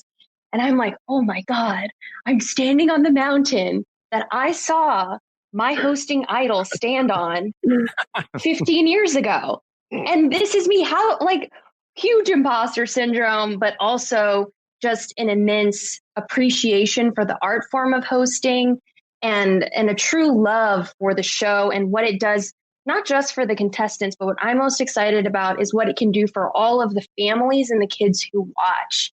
And, you know, elevating their stories quickly became my goal, far more than like, how can I be the best host, but how can I be the best host and elevate their stories? That's so interesting because Michelle, you know, has built an insane audience that's so responsive and she knows her brand and who she is and she lives by it, right? And it's so authentic and it's all to camera. So when you think about it, she talks directly to her audience. And on Endurance, you talk directly to the kids. You're not supposed to be aware that the cameras are even around. Mm-hmm. So I was wondering like what kind of adjustment that would be, because when you're used to just the barrel of the cameras, your audience, right? You're looking at you, I'm talking right at you, but now you can't do that anymore, you know, and what that adjustment was going to be like. And of course, it was ridiculous to even think about because like 6 seconds into it, she was a complete natural. Oh my gosh. There was definitely a steep learning curve. And, I mean, there really was challenge commentary. Let me tell you guys, that is one of the most difficult parts of it. Being able to identify the participants, not just from their face, but from the back of their head and the side. And when there are other people jumping in front of them. And as JD has said to me, being able to see the game in slow motion was really difficult at first. And honestly, just takes so many repetitions, but I'm glad that I got that practice in, and JD did a phenomenal job editing around many of my mistakes. So thank you for that. No, it was like butter. Editing is like butter. It was so easy. And I think when you're authentic, you really know who you are. You really put yourself in an honest situation. And when you were upset with what the kids were doing, you told them. And when you were happy, you told them. And having those honest conversations, I mean, the people that I'm looking at right now have all been in those morning conversations. Some of them were tough. Some of them were tough love. Some of them were parental. Some of them were friendly, you know, and knowing how to give and take and push and pull is what gives the kids the opportunity to have fun and also learn so that this many years later, it's still impactful. That to me is like yes, the shows get nominated for awards and more seasons mean more work and it's exciting. The best part is that there's been takeaway for so many people that's been impactful in their life moving forward. And to hear that, like there is no greater reward for me than to know that there was a moment, even if it was just one, there was a moment that helped change somebody's life. Absolutely. I mean, Endurance definitely changed my life. So I think it changed everybody's life that is in this little, you know, square of the Brady Bunch right now. Yeah, I wish there was a way for people to still watch Endurance because it really did change so much for me growing up. I too was in the generation of kids who were outside the age of Endurance, but it kind of grew with my brain as well, and it was really great to see those. So to return back after all these years with newfound perspective and something that this generation gets to experience, I'm so excited for them. And speaking of story, I know Endurance, you know, those were 30-minute episodes, so we usually got about 19 to 21 minutes of story. How did that change for Karma? Because I know there's less episodes for Karma than there is for a typical Endurance season. With Endurance, we just took a typical hour episode and divided it into 2 half hours. So there wasn't a temple in every episode. It was actually every other episode. Right. So it took 2 episodes. So like odd episodes were non-temple, even episodes were temple. So if you put 2 of them together, you basically had an hour episode. An hour episode would be 42 minutes or so. Lily, I think some of these episodes are in the low 40s. Some even went as high as 50 minutes, right? Yeah, I think that's right. Yeah. Closer to the beginning, it was harder to cut it down, just because there's so many more contestants and storylines going on. But yeah, typically there'd be between 40 and 50 minutes for one episode. Speaking of the contestants, just seeing the promo, it looks like such an amazing, diverse group of kids. So much more diverse than I feel. I mean, we had diversity, I felt like, on Endurance, but there's something about these kids that's, one, amazing because they actually look like kids, and I love that. They don't look like, like preteen CW adults. They look like kids, but also they're just such a wide range of looks, of what seems like religions, of sexualities. Like, what was it like kind of, diving into those, like finding these kids in today's kind of world? Well, first of all, everybody has a story. I'm the guy that sits at the red light, looks at the car next to me. I'm like, I wonder what that guy's story is. You know what I mean? So, and I think breaking down stereotypes of what people think. I mean, Monroe, how tall were you when we did this? You were over 6 feet when we did the show. I think I was. And I will say I really did appreciate watching myself back on Endurance, because I think that it could have been a really damaging experience, but the show was really delicate with my story. So whoever the Lily was in that equation, I can't remember who the people were, and I remember a lot of the people on set. I don't remember who those would be, but thank those people, because you were chosen though for a very specific reason. Because I thought that the story is powerful, and people were not as comfortable back then in their sexuality as they are now. And B, you were the largest kid there. So don't think that it was an accident that we put you in that position, because it makes people think twice before they might say or do something because of your size. And yet the story still gets out there. Also, I had never met anyone that age more comfortable in their own skin of who they were and more proud to be in their own skin. And for me, again, that goes against type. Usually at that age, people are suffering inside. They don't want to go against public norms and social norms. And you weren't afraid of that. You were you, and that was beautiful. And so when we looked at now, 15 years later, whatever that is, we're looking for kids that also go against type. We saw a very shy girl in a hijab, whose father told her that girls aren't supposed to do stuff like this. And she agreed. She thought, yeah, it's kind of true. And yet in the end, we knew there was a fire inside of her. And if we could unleash that, right, then who knows what the potential is. And I think that looking for potential in kids and betting on them always has paid off for me. It's when you don't believe in them, right, and you're not sure what they're going to do, that you're in trouble. I mean, Michelle, you had a lot of close experiences with the kids. You could probably speak to how different and diverse they were too. Definitely. I mean, as Keaton, you mentioned, these kids come from a wide variety of ethnicities, sexualities, socioeconomic backgrounds, political beliefs. And I believe, JD, you mentioned this to me once, that HBO wanted the casting to be messy.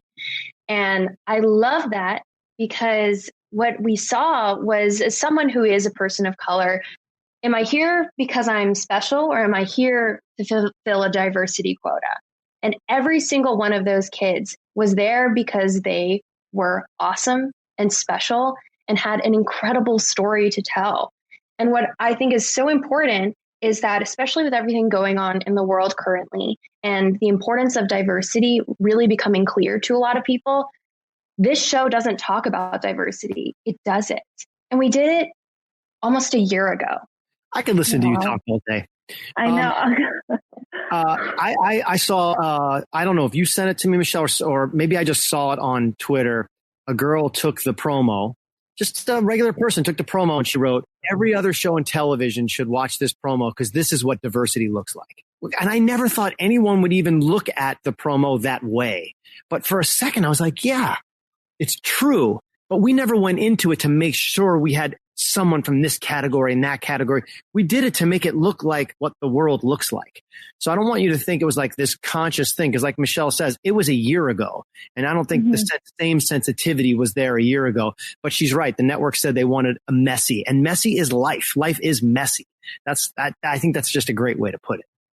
That's so reassuring that the network asked for that, and that networks are asking for those casting decisions to be made now in TV and in reality television, especially geared towards kids. Because I think it's so important to see representation. And I know, even watching Monroe after my season, just seeing like, oh my gosh, like this is a kid who's just fully in his skin. And like JD, what you said is exactly how I felt about watching Monroe. Is like, oh, I can be myself because he's being himself. It's just hats off to both of you guys, because it's so exciting for us to kind of revisit Endurance through Karma. And Michelle, I'm so excited to see a female adventure host doing the host on this thing. A female of color. Like, this is amazing. And I can't wait to just see your career like launch after this, because I think you're awesome. And it's thank you. Great job, JD and Michelle. I don't see her like as this female adventure host of color. I just see her as just great. Like, she's just great at what she does. Great. And it's just awesome to watch her do her thing. And, I'm sure second season, I'll probably just sit back and watch with a big smile on my face, because there's not much left for me to do. No, please be in my earpiece, please. Are there any final thoughts? Any is there final a words? temple of fate is a lot of people's question. Yeah. Karma, I love alliterations, and I love, word kind of stuff and the way things sound. And I spent so much time picking words with Cooper back and forth, like Karma, trying to come up with K words. And I was like, well, wait a minute, C kind of sounds like a K. And I mean, over and over and over. And all of a sudden came the Cave of Karma. And and it's cool. It's really cool. It looks pretty sweet on the trailer. I think we can see a little clip of a couple people in the Cave of Karma. I think that's what that is. It looks pretty intense. Yeah, it is. It's very intense, and it has all the great ingredients of a final round of these shows. And I've never felt comfortable with kids voting other kids out. I've always felt that the game should have a little skill, a little chance, and a little luck, that kind of feeling up there. And I think this one does that. But as far as like a little tidbit of Karma, I think, the kids are kids. And so there are moments when the kids go off the rails, and Michelle does a very good job of kind of swatting them back, keeping it back on track. But it's all learning, and, they're learning in real time. And she was a great administrator of keeping them, in the zone of where they needed to be. To learn. And I think that she was really good at that.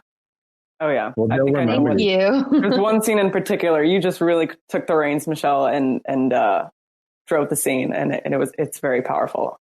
I think there was one scene actually. She got so upset she walked out. No, you told me I should, and I stayed on the log. Really, I thought you left. No, you did. No, I didn't. But you were in my ear. You're like, get up and leave if you want to. Yeah. I would have done. I would have left. Wow. I should have. Yeah. What do you said this, JD, like that the three things show business always tells you to not have in a show are animals, kids, and the outdoors. And this show has two of them. Yeah, that makes it a challenge. And also great TV. Yeah. And I mean, Michelle being, sort of from that adventure world, is used to being outdoors. But it's a grind. It's hot, and then it's cold, and it's dirty, and you're away from home, and there's long hours, and the kids are going through heavy emotional things, and there's tears, and there's anger, and there's laughter, and there's love, and like you just go through so much in a short period of time. I mean, you guys are still talking about it 15 years later. It's a very intense, emotional, time, and it sticks with you. Did you guys get them anything other than plywood to sleep on? I gotta know. What's in the what's the amenities in those huts? Because we see them in the trailer. The huts look beautiful, but I'm wondering what the bunk beds are like. It's pretty much exactly what you slept on.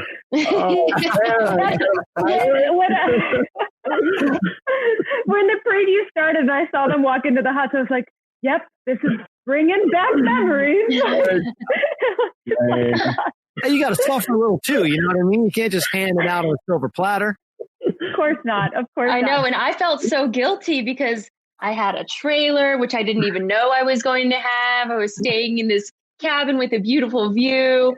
I felt very guilty, but I did. But you weren't going to win $50,000, Michelle. True. No guilt whatsoever. Yeah, $50,000 is a lot of money. Can we it is. That's really cool. It's a really, really cool prize. Yeah. Monroe, I know you said you really wanted to ask JD a question about a side conversation you had on your season. Yes. And then I know we should probably let them go. We've taken so much of your time. We're so appreciative. Okay, so I think this is after maybe the second temple that we had been to. We were down on our luck, Bree and I were, and you gave us a pep talk, I think after the temple, before we had like returned to camp. But you said something to the effect of like, you know, Monroe and Bree, like, even if you have to come back up here, there is a strategy to this Temple of Fate game. Like, I play rock, paper, scissors with my wife all the time, and I always win because I like have this strategy. But you did not reveal to us what the strategy was. And so we've thought about it a lot. And even to this day, when I have to do rock, paper, scissors for random things like at work or whatever, like, what was JD's strategy? Because he was so certain. So I got to know, was that hocus pocus, or do you have a strategy? Okay. So obviously there's a strategy to rock, paper, scissors. Otherwise there wouldn't be tournaments all over the world, right? So people do believe that there's a strategy that men typically pick the same thing at more higher percentage, and that women do as well.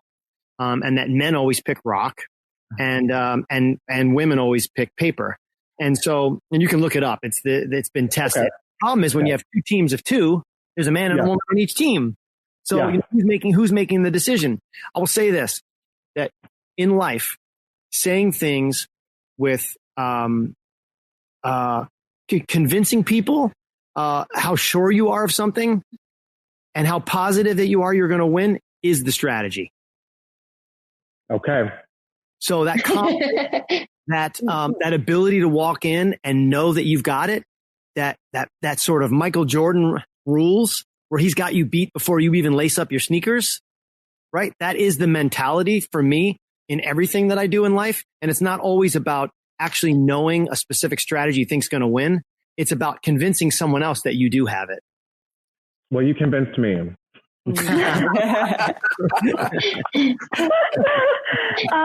Well, thank you guys again so much. Aaron, Lily, Monroe, any final words before we let Michelle and JD go? Thank you. I literally owe my career to you, JD. And I love my life so much.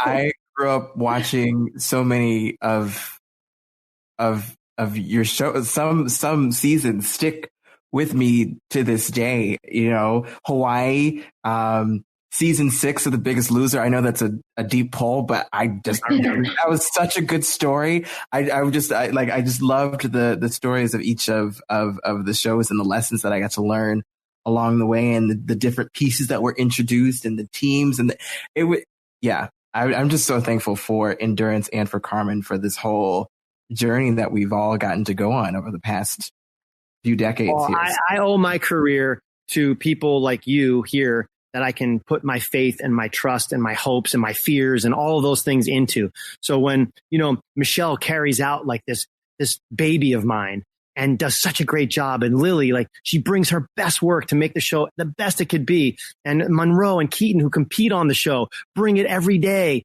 right? And tell their story so that other kids can feel comfortable in their own skin. Like, all of that is the reason. So again, I go back to, let's have less fear in the world and more love, bring more people in, then push them away. Thank you, guys. JD Ross for president, you guys. I know, right? Yeah, so true. Yes. Jay's dad. It's so funny. We were like saying like JD felt like our older brother, and apparently on Karma you're Jay Dad now. So Jay Dad. I'm Jay Dad. As soon as the gray hair comes in, that's when you become Jay Dad. Lily and Michelle, I hope to see you guys very soon on Karma too. Me too. And anytime you guys need Keaton, Monroe, Aaron, feel free to call and we'll come running.